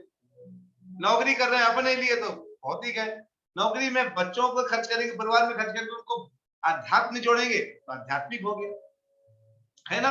कितना सिंपल है। तो ये जो गतिविधियां हैं इससे हमें परेशान नहीं होना चाहिए, और भौतिक से भगवान के तरफ मोड़ देना चाहिए। तब ये तीनों गुणों से आप अपने मन से ऊपर उठ के काम करने लगेंगे, और तब ये जो 3 प्रकार के ताप हैं, इन तापों से मुक्ति मिल जाएगी। तो कहते हैं कि देखिए भगवान ने 2.45 में इस चीज को बोला है, क्या बोलते हैं? त्रैगुण विषया वेदा निस्त्रय गुणियो भवार्जुना निर्द्वंद्वो नित्य सत्वस्थो निर्योग क्षेम आत्मवान। कहते हैं वेदों में मुख्यतः प्रकृति के तीनों गुणों का वर्णन हुआ है। हे अर्जुन, इन तीनों गुणों से ऊपर उठो। अब बताइए अर्जुन कौन है? आप कहेंगे अर्जुन युधिष्ठिर का भाई है, कुंती का पुत्र है। नहीं नहीं, अर्जुन हम लोग हैं। इस समय चर्चा में हम अर्जुन हैं, और भगवान कौन है? ये भगवत गीता भगवान है स्वयं। हमें अर्जुन की भांति सुनना चाहिए, है ना, विनती करना चाहिए कि हमें सब कुछ समझ में आ जाए। तो कहते हैं हे अर्जुन, तीनों गुणों से ऊपर उठो, समस्त द्वैतों और लाभ तथा सुरक्षा की सारी चिंताओं से मुक्त हो जाओ और आत्म बनाए। अरे किस बात की चिंता? क्यों चिंता करते हो? किस लिए चिंता कर रहे हो? तुम्हारा पिता मैं हूं, अहम बीज प्रदा पिता, मैं तुम्हारा पिता हूं, तुम्हें कभी परेशान नहीं होने दूंगा।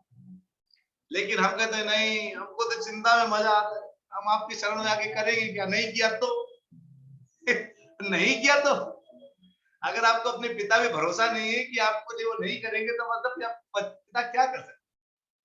कई लोग कहते हैं आपने मेरे लिए किया ही किया है। अरे आपने नहीं किया, किसने किया? बचपन में छोटे थे, इतने बड़े हो गए, बाद में अपने पिताजी को चैलेंज देते बड़ा आप करोगे, आपकी तो ड्यूटी थी वो। अच्छा तुम्हारी क्या ड्यूटी है? अपनी ड्यूटी भूल गए।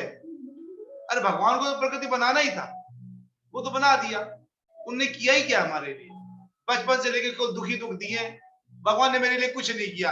अच्छा दोनों हाथ जो उठा उठा के बोल रहे नहीं, दोनों हाथ दिए, कई के पास दोनों हाथ नहीं, देख लो। जो उछल उछल के पैर से बोल रहे हो ना कि हाँ मेरे लिए क्या किया, वो दो पैर दिए, देख लो। जो मिल गया है, जिसको जो कुछ है प्राप्त यहाँ, वो लगता है पर्याप्त कहा। जो कुछ प्राप्त है वो पर्याप्त नहीं है, उसको और चाहिए, है ना। एक व्यक्ति ऐसे ही है, शास्त्रों का नहीं है, जस्ट साधारण चर्चा। एक व्यक्ति जूतों के लिए रो रहा था, आगे बढ़ा जूता की दुकान जाने के लिए कि अरे भाई जरा जूते की दुकान देख लूं, कहीं से चोरी कर लूंगा, पहनूंगा, जूते के लिए रो रहा था। आगे बढ़ा, देखा एक आदमी के पास दो पैर ही नहीं है, तो उसको लगा कम से कम मेरे पास पैर तो है, जूता नहीं तो क्यों दुखी हो रहा हूं, है ना। आप जूते के लिए दुखी होते रहे, वो किसी के पास बेचारे का पैर नहीं हो, पैर के लिए दुखी हो रहा है, और जिसके पास जूता वो और अच्छे जूते के लिए दुखी हो रहा है ना। संतुष्टि तो है नहीं, हर समय हम किसी ना किसी चीज के लिए रो ही रहे। हम अधिक क्यों खरीदते हैं कि हमें आनंद मिलेगा, और आनंद क्या होता है, कम होता चला जाता है। घर में सामान ज्यादा आ गया, अरे पूरा घर भर गया, दुख हो गया। अब खाली करो, पहले भरते हैं फिर खाली करते हैं। अच्छा कौन होगा आप लोग घर में देखिए, जो पहले घर में आता है सामान भी कबाड़ी को नहीं बेचते होंगे, पहले भरते हैं फिर हटाते हैं, खाली करते रहते। हमारे हर घर बड़े बड़े चाहिए, और परिवार कैसे रहना है जी? नहीं जी, ना सास होनी चाहिए घर में, ना ससुर होना चाहिए, ना भाई होना चाहिए, हम अकेले होने चाहिए, हमें कोई नहीं चाहिए, हम अकेले सबसे, अकेला सबसे भला। तो परिवार छोटे हो गए, घर बड़े हो गए, हमारे पास ज्ञान अधिक हो गया, निर्णय की क्षमता कम हो गई, है ना। खूब फिजिक्स केमिस्ट्री मैथ लगा लिया, खूब दवाइयों की दुकान खुल गई। देखिए हर गली में एक मेडिकल स्टोर है, लेकिन स्वास्थ्य कमजोर हो गए, सारे मेडिकल स्टोर खूब चल रहे हैं। हमने सीखा है कि जीविकोपार्जन कैसे करना है, लेकिन ये नहीं सीखा जीना कैसे। बचपन से देखो, नौकरी करोगे, पढ़ाई करोगे तो नौकरी मिलेगी, और नौकरी मिलेगी तो छोकरी मिलेगी। ध्यान रखना, घर में बोलते हैं लोग शादी करनी है अच्छी जगह तो पढ़ाई कर लो, नौकरी प्राप्त कर लो। हम जीवन भर नौकरी के लिए करते थे, और हमारा आधा जीवन केवल नौकरी के लिए निकल गया, और हमने समय पूरा, हमने ये कमाना कैसे पता चल गया, लेकिन उस कमाई को, साधन को इस्तेमाल कैसे करना है ये पता नहीं चला। इसीलिए जीवन भर हमने दुख भोगा, और जन्म के पश्चात से दुख शुरू हुआ, और मृत्यु के पश्चात भी दुखी बना रहता। तो जो है हमने इसको पूरा अच्छे से सुना, तो अब थोड़ा सा जो है एक साथ सब लोग, मैं चाहूंगा कि आप सब लोग एक बार अपने आप को अनम्यूट कर लें, और हरे कृष्ण महामंत्र को एक साथ बोलें, एक साथ 1 मिनट तक बोलेंगे, उसके बाद प्रश्नोत्तर लेंगे। तो आप लोग चाहें तो अनम्यूट कर सकते हैं अपने आप को स्वयं। तो जो है शुरू करते हैं, आप बोलेगा जैसे, जय श्री कृष्ण चैतन्य प्रभु नित्यानंद अद्वैत गदाधर श्रीवासादि गौरभक्तवृंद। हरे कृष्णा हरे कृष्णा कृष्ण कृष्ण हरे राम हरे राम हरे राम हरे कृष्णा कृष्ण कृष्ण हरे हरे कृष्ण कृष्ण हरे हरे हरे राम राम हरे हरे कृष्णा कृष्णा हरे हरे हरे राम हरे राम कृष्ण कृष्ण हरे हरे हरे हरे हरे राम राम हरे हरे हरे हरे राम हरे राम राम राम हरे हरे राम राम हरे हरे हरे कृष्ण हरे हरे राम हरे राम हरे हरे हरे कृष्णा कृष्ण कृष्ण हरे हरे राम हरे राम राम राम हरे हरे हरे राम कृष्ण हरे हरे कृष्ण राम कृष्ण हरे हरे हरे हरे हरि बोल। राम बहुत सुंदर, हरि बहुत राम अच्छा राम राम किया। हरे अब आप लोग आपको म्यूट कर सकते हैं। कितना अच्छा लगता है ना जब एक सुर में सब गाते हैं, हरे कृष्णा कृष्णा कृष्णा हरे हरे, हरे रामा राम राम हरे हरे। इतना आनंददायी है। कहते हैं please chant Hare Krishna and be happy. हम आगे क्या देखेंगे, काल समय और क्या क्या चीजें हैं हम सबको देखेंगे, ऑब्जर्व करेंगे। नेक्स्ट टाइम बहुत अच्छी कथा होगी। कल लास्ट कथा है, सब लोग समय से आकर के बिल्कुल अंतिम कथा में मजा करेंगे, ठीक है। अब किसी का कोई प्रश्न है तो कृपया अपने प्रश्न लेकर के आए। हरे कृष्ण प्रभु जी। हरे कृष्णा दिनेश बाबू, बताइए। दंडवत प्रणाम प्रभु। धन्यवाद, प्रणाम, हरि बोल। प्रभु जी ये प्रश्न है, जैसे ब्रह्मा जी की उत्पत्ति बताई जाती है भगवान के नाभि कमल से हुई है, तो जैसे हर एक भगवान के तो एक एक रोम चित्र से अनंत कोटि ब्रह्मांड निकलते हैं और हर ब्रह्मांड में एक ब्रह्मा जी हैं, तो ये एवरी टाइम ऐसे ही उत्पत्ति होती है क्या ब्रह्मा जी की? हाँ, एक सेकंड मेरे इसमें, हाँ अभी आवाज आ रही है क्लियर आपकी। हाँ तो देखिए क्या होता है, मैं आपको थोड़ा सा सृष्टि बताता हूँ कैसे होता है कि जब महाविष्णु के रोम छिद्रों से ब्रह्मांड बाहर आते हैं, तो जो ब्रह्मांड है, जितने भी ब्रह्मांड आते हैं, सारे अंडों के अंदर भगवान महाविष्णु फिर से चले जाते हैं, प्रवेश कर जाते हैं। उस समय वो गर्भोदशाई विष्णु बन के प्रवेश करते हैं। तो सोचिए एक ब्रह्मांड है जिसे मान लीजिए गोल गोल, उसमें सबसे नीचे का आगे गर्भोदशाई विष्णु के रूप में महाविष्णु प्रवेश कर जाते हैं वो एक अंश से, और सारे ब्रह्मांडों में, और सब में नाभि से उनके कमल खुलता है और ब्रह्मा जी यहाँ पे आ जाते हैं टॉप में। और जो नाल है, जितने नाल देख रहे हैं ना, वो जो नाल है ब्रह्मा जी के, उसके अंदर सारे लोक हैं, यानी हम नाल के अंदर है भगवान के। तो ब्रह्मा जी जो नाभि से निकले नाल है ना, उस नाल के अंदर सारे लोक हैं। और जो नाल है जहाँ पे लेटे हुए हैं, जो जहाँ पे गर्भोदशा विष्णु लेटे हुए हैं, वो गर्भ सागर है। उससे ये ब्रह्मांड है ना, वो आधा भरा हुआ है, पूरा आधा भरा हुआ है। उसके ऊपर सारा जो है क्या है, उसके ऊपर फिर उसके ऊपर सारे लोक बने हुए हैं। तो यहीं पर हिरण्याक्ष ने क्या किया था, पृथ्वी को गर्भ सागर में गिरा दिया था, जहाँ से जो है शुक्र का रूप धारण करके भगवान आए थे और जो है अवतार लिए थे शुक्र रूप में, और पृथ्वी को उस गर्भ सागर से उठा करके वापस अपनी जगह पे स्थापित किया था। ये पूरा स्ट्रक्चर है प्रभु। तो हर जगह भगवान जो है स्वयं प्रवेश कर जाते हैं। ठीक है प्रभु, बहुत अच्छा प्रस्ताव का प्रभु। कोई और प्रश्न पूछेंगे क्या कोई, या सारे डाउट क्लियर हो गए? देखते हैं अगला प्रश्न। आज मधुसूदन प्रभु जी का कोई प्रश्न नहीं आ रहा। वैदेही माता जी आपको कोई प्रश्न नहीं है? बिल्कुल सब डाउट क्लियर है। हरे कृष्णा प्रभु जी। प्रभु जी हरे कृष्णा माता जी, बताइए वैदेही माता जी। हरे कृष्णा प्रभु जी, प्रश्न तो कोई नहीं है, पर मैं ये कहना चाहती हूँ कि मतलब आपकी कथाएं इतनी इफेक्टिव है कि मन करता है सुनते ही रहे बस।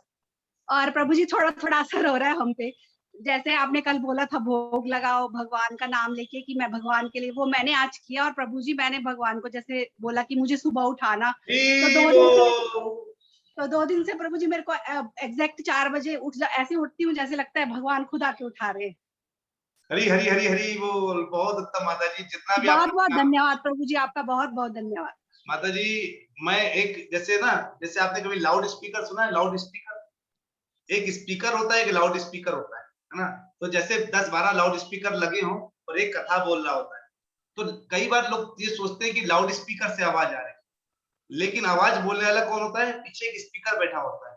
तो आपको लग रहा है जैसे मैं बोल रहा हूँ, मेरे पीछे मेरे गुरु बैठे, वो बोलते हैं, वहां से आवाज आती है, बस मैं मुंह चला रहा हूँ, शब्द वो निकल। तो मेरे गुरु महाराज को बहुत बहुत दंडवत और प्रणाम।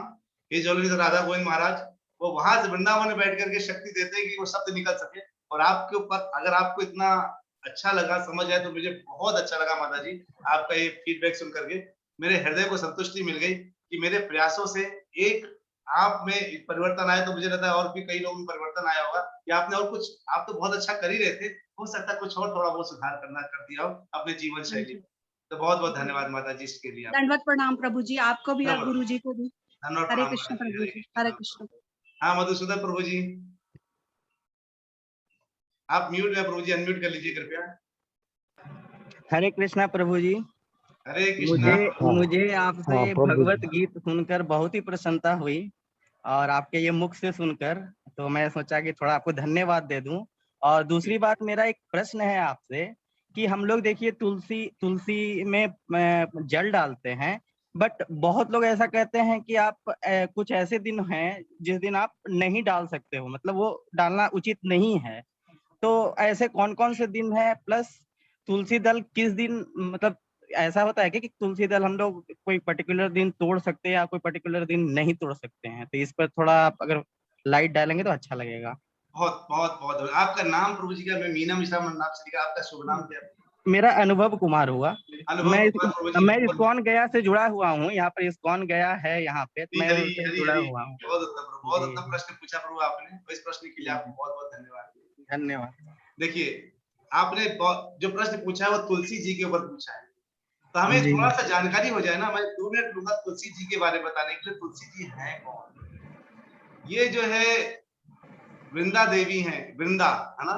कैसे, मतलब इनका नाम वृंदा पड़ा। ये तुलसी जी एक शंखचूड़ नाम का एक जो है राक्षस, मतलब ऐसे असुर था जो युद्ध करता था, और वो लेकिन, और ये जो तुलसी जी इतनी पतिव्रता थी कि इनको जो है कि कभी भी क्या नहीं होते थे। तुलसी जी इतने जो है, तुलसी जी इतनी पतिव्रता थी कि शंखचूड़ को कोई हरा नहीं पाता। अब ये बात पहुंची कि विष्णु जी के पास, अरे ये क्या है, तुलसी जी तो जो है मतलब इनकी इतने सतीत्व के कारण ये हार नहीं रहा, और हम सब हाय करे तो करे क्या। तो विष्णु जी शंखचूड़ का रूप धर करके गए, और उनको जो है उनका सतीत्व नष्ट हो गया, क्योंकि एक पराये पुरुष को छू लिया, मात्र छूने से, बस इतने से उनको लगा सतीत्व नष्ट हुआ। उधर शंखचूड़ की डेथ हो गई, और जैसी डेथ हुई वहां पे शंखचूड़ की, इनको तुरंत आभास हो गया, कहती हैं आप कौन है? भगवान तुरंत चतुर्भुज में आ गए, तो कहते हैं, तो जैसे चतुर्भुज आए, कहते हैं अरे आपने मेरा जो है सतीत्व को भंग किया है, मैं आपको श्राप देती हूँ कि आप पत्थर रूप में हो जाइए। भगवान हंसते हंसते जो है बिल्कुल पत्थर गोल गोल रूप में हो गए, और जो है फिर, लेकिन वो उनको पता था कि जो है कौन है तुलसी, मेरी प्रेयसी, मतलब मुझे बहुत प्यार करती है, बहुत पसंद करती है। तो जो है शालिग्राम के रूप में आ भी गए, और कहते हैं कि ठीक है, मुझे पता है और कि तुम मुझे इतना प्यार करती हो, तो वो उन्होंने उसको पत्थर रूप में लिया, मतलब बनाया, लेकिन साथ में कहा कि मैं आपसे शादी करूंगी मुझे आपकी पत्नी का रूप चाहिए, पत्नी रूप में स्वीकार करें। तो ये स्थिति, तो दोनों की शादियां, तो मतलब इसलिए आप कहते हैं ना, शालिग्राम और तुलसी की शादी करा। पहले तो ये तुलसी जी, अब उनके नाम पे क्या जो तुलसी बनी, तो तुलसी जी जो है गंडकी नाम की नदी के रूप में बह रही है। तुलसी जी जो गंडकी नाम की नदी है, और उनके जो बाल हैं वो तुलसी के वृक्ष बने, जो बाल है ना वो तुलसी के वृक्ष बने। तो अब वो जो आप पौधे देख रहे हैं ना छोटे छोटे, वो तुलसी के, वो पौधे जो है तुलसी के बाल हैं। अब जो है बात आती है कि पानी देना चाहिए कि नहीं देना चाहिए। तो आप बताइए, अगर आप किसी का बहुत सम्मान करते हैं, या किस किस दिन पानी नहीं देना चाहिए, और उसको प्यासा रखेंगे तो उसको कैसा लगेगा? तो प्रभु जी ऐसा कोई दिन नहीं है जब पानी नहीं देना चाहिए। आप कृपया पानी जरूर दीजिए। कोई कहे तो कह दिए धन्यवाद, मेरी तुलसी मेरी माँ है, और माँ को मैं प्यार से पानी ना पिलाऊं? तुलसी कृष्णा प्रेयसी नामो नामा, राधा कृष्ण सेवा पाओ यही अभिलाषी। मेरे क्या अभिलाष है, मैं आपके शरण में क्या आ रहा है, क्यों आया हूं? क्योंकि मैं राधा कृष्ण की सेवा प्राप्त करना चाहता हूँ, और मैं उनकी शरण में उनको पानी भी ना पिलाऊं तो पानी पिलाने के लिए कोई वो नहीं है। केवल द्वादशी के दिन, एकादशी के बाद जो द्वादशी आती है ना, उस द्वादशी के दिन हमें जो है तुलसी माता को नहीं तोड़ना चाहिए। क्यों नहीं तोड़ना चाहिए? क्योंकि उस दिन उनका आविर्भाव हुआ था द्वादशी, उनके जन्मदिन के दिन उनको तोड़ देंगे तो मजा नहीं आएगा। और जब बाकी दिन में जब खींचते हैं ना, केवल द्वादशी दिन नहीं तोड़ना चाहिए, बाकी स्वतंत्र है। और जब तोड़ते हैं तो खींच खींच के नहीं तोड़ना चाहिए, क्योंकि अभी आपको क्या बताया जो पौधा है तुलसी माँ का बाल है, आप ऐसे तोड़ेंगे टक टक तो उनको दर्द होगा ना, चट टक। तो कैसे हल्के हल्के हाथों से उनको एक एक पत्ते को निकाल लेकर प्यार से तोड़ें और उनको तोड़ करके, और जो मंजरी आती है ना, मंजरी वो भगवत तुलसी माँ की नाखून की तरह है। तो बहुत बढ़ करके कई बार तुलसी में पौधों में सूख जाती है और खड़ी रहती है, तो तुलसी माँ को बहुत उलझन होती है। जैसे नाखून बड़े हो जाए तो बहुत उलझन होती है ना, उनको जैसे बड़े सूखने भी की स्थिति में आने लगे तो उनको काट दीजिए। अब क्वेश्चन आएगा किससे काटे, कैंची से काटे कि हाथ से काटे? ये बात एक प्रभु जी मतलब किसका प्रयोग करें, कैंची का प्रयोग करें कि हाथ का प्रयोग करें? प्रभुपाद जी से किसी ने पूछा तो प्रभुपाद जी कहते दिमाग का प्रयोग करो, न कैंची। तुमको तुलसी की माता की इतनी पतली पतली डंडियों के लिए कैंची चाहिए क्या? अरे हाथ से प्यार से तोड़ो उनको। तो जो है ये स्थिति है। इसलिए प्रभु जी, इसलिए आप पानी हमेशा डालिए और द्वादशी के दिन जो तुलसी दल को आराम से जो है द्वादशी दिन मत तोड़िए, बाकी समय बड़े आराम से तोड़िए, उनको थोड़ा साफ रखिए, वो मंजरी हटाते रहिए। और भी कुछ लोग कहते हैं कि तुलसी मान लीजिए घर में हमारे है ही नहीं तो भोग में क्या डालें, तो तुलसी अगर सूख गई उसकी डंडियां हैं वो भी डाल दीजिए, उसमें वो सेम असर करेगा, तुलसी की डंडियां भी सेम असर करेगी। अब कुछ लोग कहें कि तुलसी प्रभु जी हमारी पत्ते, हम कहीं जा रहे हैं, हमारे पास डंडियां है ना कुछ है, तो क्या करें, तुलसी के पत्ते को डिब्बे में रख लीजिए, वो सूख जाएंगे तो सूखा पत्ता डाल दीजिए और भोग लगा के खाइए। फिर कुछ कहते हैं मेरे पास 4 ही पत्ते थे प्रभु जी, मिले 3-4 पत्ते को नहीं मिले, हमारे पास आइटम तो हमने 56 बना रखे, क्या करें, तोड़ के डाल सकते हैं क्या? अब 4 ही 5 पत्ते हैं और ज्यादा भोग है तो तोड़ के डालेंगे तो फर्क, तो ज्यादा गुनाह नहीं है, और आप तोड़ के डालिए आराम से, क्योंकि तुलसी के दल का टुकड़ा टुकड़ा भी तुलसी के बराबर संपूर्ण है, जैसे तुलसी पूर्ण है वैसे है। तो प्रभु जी आपको आंसर मिला? जी जी, बहुत बहुत धन्यवाद, और इस पे प्रकाश डालने के लिए बहुत धन्यवाद। आपसे जुड़कर बहुत ही अच्छा लग रहा है, और ऐसा 2 दिन क्या, मेरे लगा कि सालों साल है आपसे ये इतना अच्छा जो भगवत गीत हो रहा है वो चलते रहे, कभी रुके नहीं। चलता रहेगा प्रभु जी, हर संडे संडे वैसे ही चलने वाला है 10 से 11, और भागवतम डेली फेसबुक पे हम ऑनलाइन होते ही हैं, डेली 9:30 से 10, कभी भी समय हो आपके पास फेसबुक में आ जाइए, आपको हम दिख जाएंगे। धन्यवाद, बहुत बहुत धन्यवाद। हरे कृष्ण प्रभु, बहुत बहुत धन्यवाद हरे प्रभु। कृष्ण, हरे कृष्ण, हरे कृष्ण। मधुसूदन प्रभु जी, मैं आपका इंतजार कर रहा हूँ।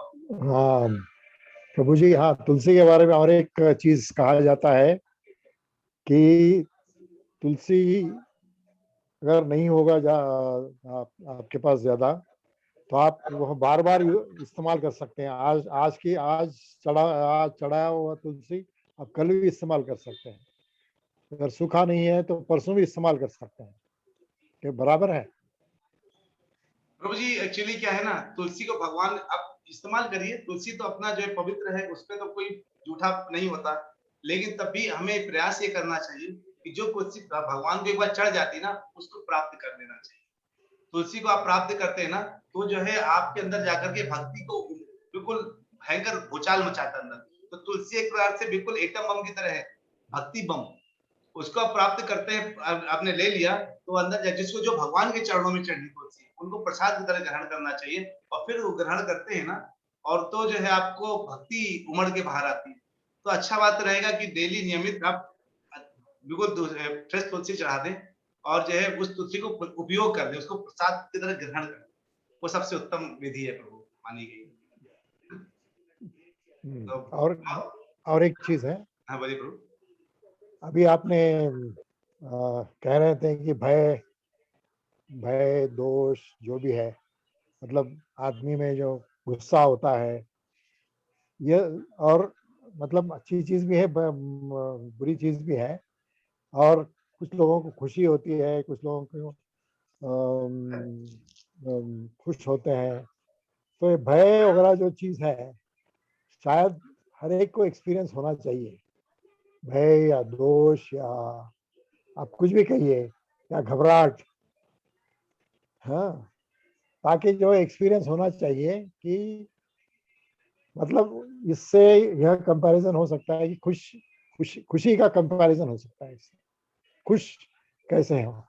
आपका पॉइंट मुझे समझ आ गया, आप क्या कहना चाह रहे हैं। जब किसी को कड़वा लगेगा तो मीठा ज्यादा अच्छा लगेगा। हाँ मीठा ही मीठा लगता रहे तो मजा नहीं आएगा।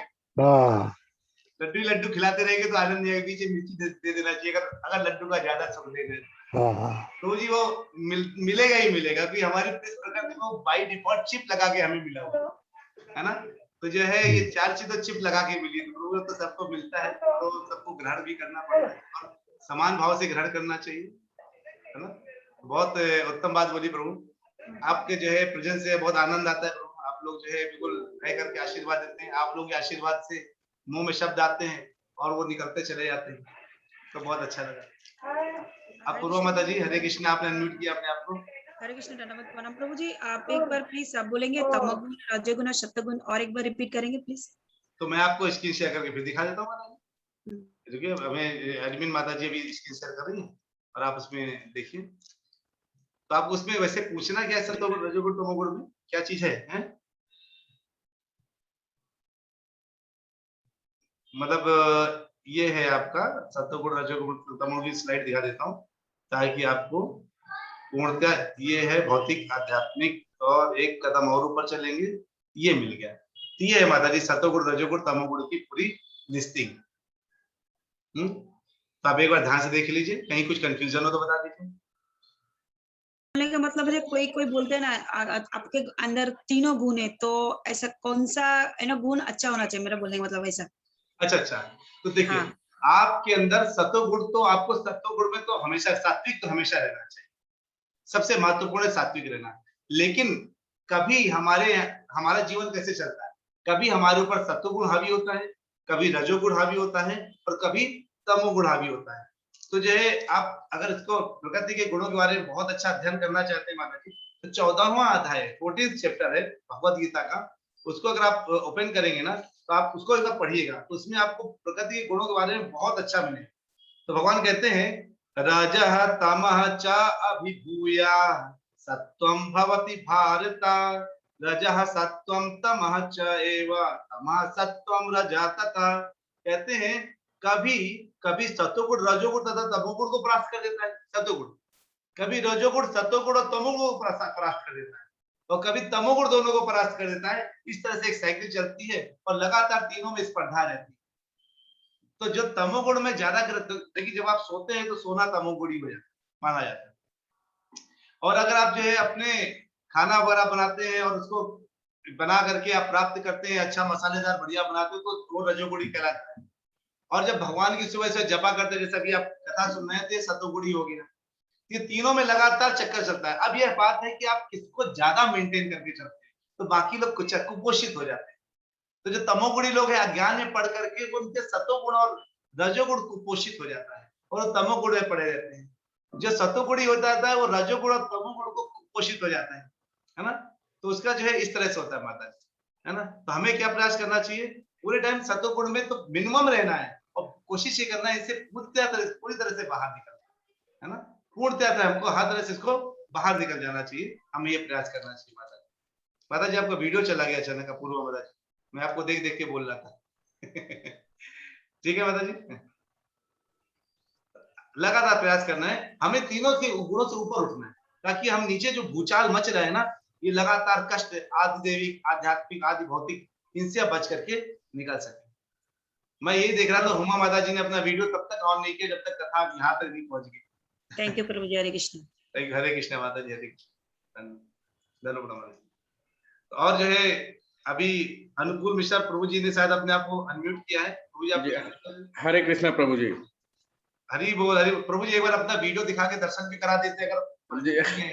अरे तो ठीक है, आप हरि हरि हरि बोल, बहुत उत्तम। आप इतने चमकदार चेहरे के साथ हमें अपने दर्शनों से दूर किए थे, थोड़ा सा अंदर से आत्मग्लानि हो रही थी, क्या मुझे में इतना दोष है कि मैं आपको देख लेकिन बहुत अच्छा हुआ आपने दर्शन दिए प्रभु जी।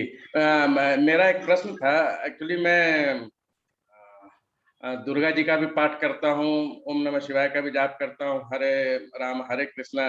तो मेरा बच्चा ये सुनते रहता है, 8 साल का बच्चा है, वो बोलता है पापा आप 3-4 इतना पूजा करते, कोई एक ही मंत्र का जाप कीजिए, एक ही भगवान को पूजिए, सबसे पावरफुल मंत्र कौन सा है, ये पूछा उसने। मैंने कहा ये मैं आज शाम में पूछूंगा प्रभु जी से कि सबसे पावरफुल मंत्र कौन सा है। तो चलिए आपने बहुत अच्छा किया, और मैं आपको बताता हूँ, और आपका पुत्र मैं बता देता हूँ, वो गॉड गिफ्ट है आपके लिए, भगवान ने आपके घर में भेज दिया है, ताकि वो आपको जो है बिल्कुल आपसे उसने ऐसा प्रश्न पूछ लिया जो प्रश्न बड़े बड़े लोग नहीं पूछते प्रभु, बड़े बड़े नहीं पूछते। वो छोटे से बच्चे ने, क्या उम्र है बेटा की? 8 साल। 8 साल का बच्चा है, वो 8 साल का नहीं, वो 80 साल का है। मतलब 8 साल का दिखने में 80 साल की बुद्धि रखते हैं। जी जी, उसकी सोच वैसी ही है। देखिए प्रभु जी, दुर्गा देवी भगवान की बहिरंगा शक्ति है, जो भगवान के इशारों पे कार्य करती है। राधा देवी भगवान की अंतरंगा शक्ति है, और हम सब जीव भगवान के तटस्था शक्ति में आते हैं। हम इस तरह से आते हैं, ठीक है। तो बहिरंगा शक्ति दुर्गा देवी है, अंतरंगा शक्ति राधा देवी है, हम लोग तटस्था शक्ति है। सब शक्तियां हैं भगवान की। और शिव जी लगातार किसकी उपासना करते हैं? वैष्णव भगवान। शिव जी जैसा वैष्णव दूसरा कोई नहीं है। भगवान शिव जी को नीलकंठ क्यों बोला जाता है? क्योंकि वो नील शिरोमणि भगवान कृष्ण का, भगवान राम का लगातार जाप करते हैं, और उस जाप से जो आनंद मिलता है उससे क्या होता है, उनको इतना सुख प्राप्त होता है कि वो झूमने लगते हैं, और लोग सोचते हो भांग पी के झूम रहे हैं। लोग कहते हैं भगवान ने जो है बिल्कुल हलाहल पिया, और उस हलाहल के जहर को पीने की वजह से उन्होंने गले में टिका लिया, इसलिए गला नीला हो गया। अरे हमारे भगवान शिव जी इतने महान हैं, जो तमोगुण के श्रेष्ठ मतलब को कंट्रोल कर रहे हैं। उनको छोटा सा एक, उनके लिए वो एक चम्मच जहर था, फिर मुट्ठी में लिया डाल दिया था, उनको फर्क ही नहीं पड़ा। गले में नीला कैसे कर सकता है? नीला तो केवल इसलिए हुआ क्योंकि नील शिरोमणि भगवान कृष्ण का नाम लगातार जपते रहते, राम का नाम लगातार जपते, राम राम राम, उनके गले से आवाज निकलती रहती है, इसलिए वो नीला हो गया। तो श्रेष्ठ कौन? भगवान शिव जी भगवान के परम, दुर्गा जी भगवान को लगातार उनके इशारों पे वो, अच्छा आपने बोला है ना, अभी आपने देवी हैशा गुणमयी मम माया दुरत्या, है ना।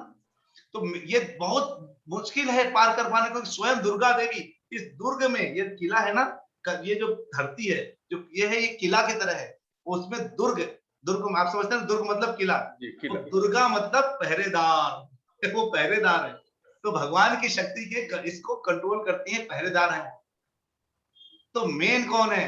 ब्रह्मा जी, जिनको जो प्रथम पुत्र है भगवान कृष्ण विष्णु जी के, वो क्या कहते हैं? ईश्वरः परमः कृष्ण सच्चिदानंद विग्रह अनादिर आदिर गोविंद सर्व कारण कारणम।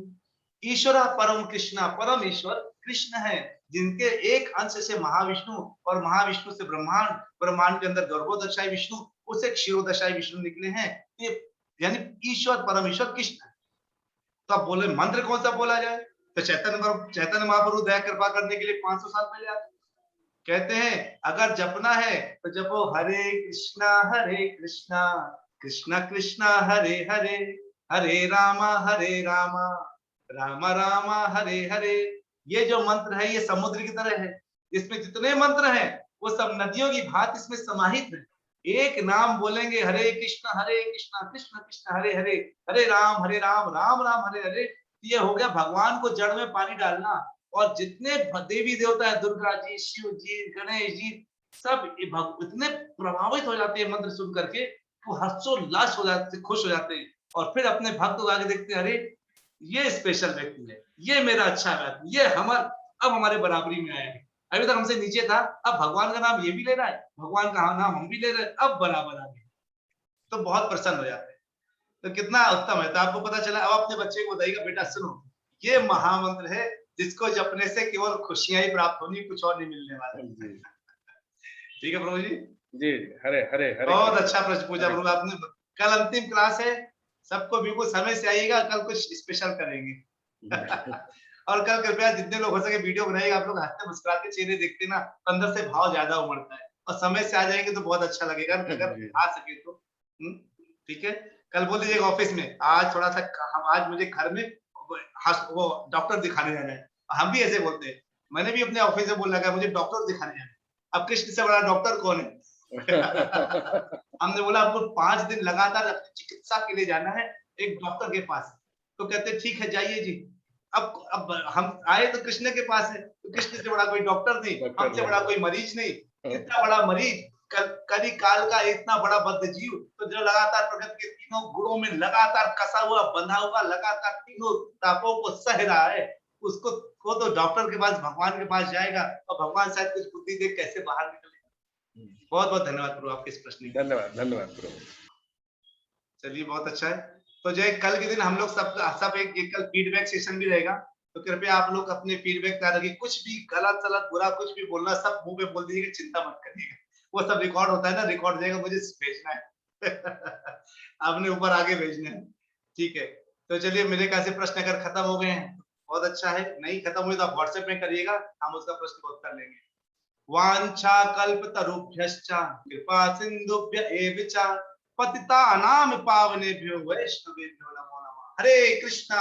एक बार सब अनम्यूट करिए, अनम्यूट करिए, खुद अपने आप को अनम्यूट करिए जो कर सकते हैं, और बिल्कुल हृदय से प्राण से बोलिए, हरे कृष्णा हरे कृष्णा कृष्णा हरे हरे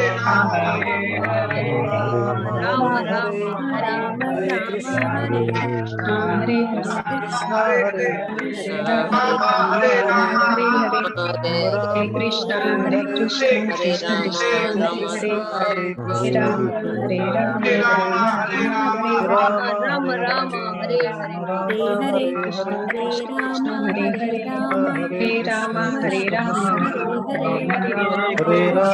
हरे कृष्ण राम कृष्ण हरे हरे हरे राम हरे हरे राम कृष्णा कृष्ण कृष्ण हरे हरे हरे राम ये पूरे माहौल को हरे कृष्ण महामंत्र के हरे बोल, हरे कृष्णा कृष्णा कृष्ण कृष्ण हरे हरे हरे राम देखिए ये है महामंत्र का जादू, राम कोई शांति नहीं होना हरे चाहता। राम हरे कृष्णा कृष्ण कृष्ण हरे हरे हरे कृष्ण, बहुत आनंद आया। देखिए मतलब हमने एक बार बोलने के लिए आपने बोलते चले गए, ये है महामंत्र का जादू। देखिए ये है भगवान की महिमा, ये है उनका हमारे प्रति और हमारा उनके प्रति प्रेम और संबंध। इस संबंध को जानकर हम भगवान के चरण में, भगवान के चरणारविंद में अपने आप को समर्पित करते हैं और भगवान से कहते हैं, भगवान मुझे अपने शरण में लीजिए और मुझे जितने दुख देने हो दीजिए, लेकिन अपने से अलग मत कीजिए।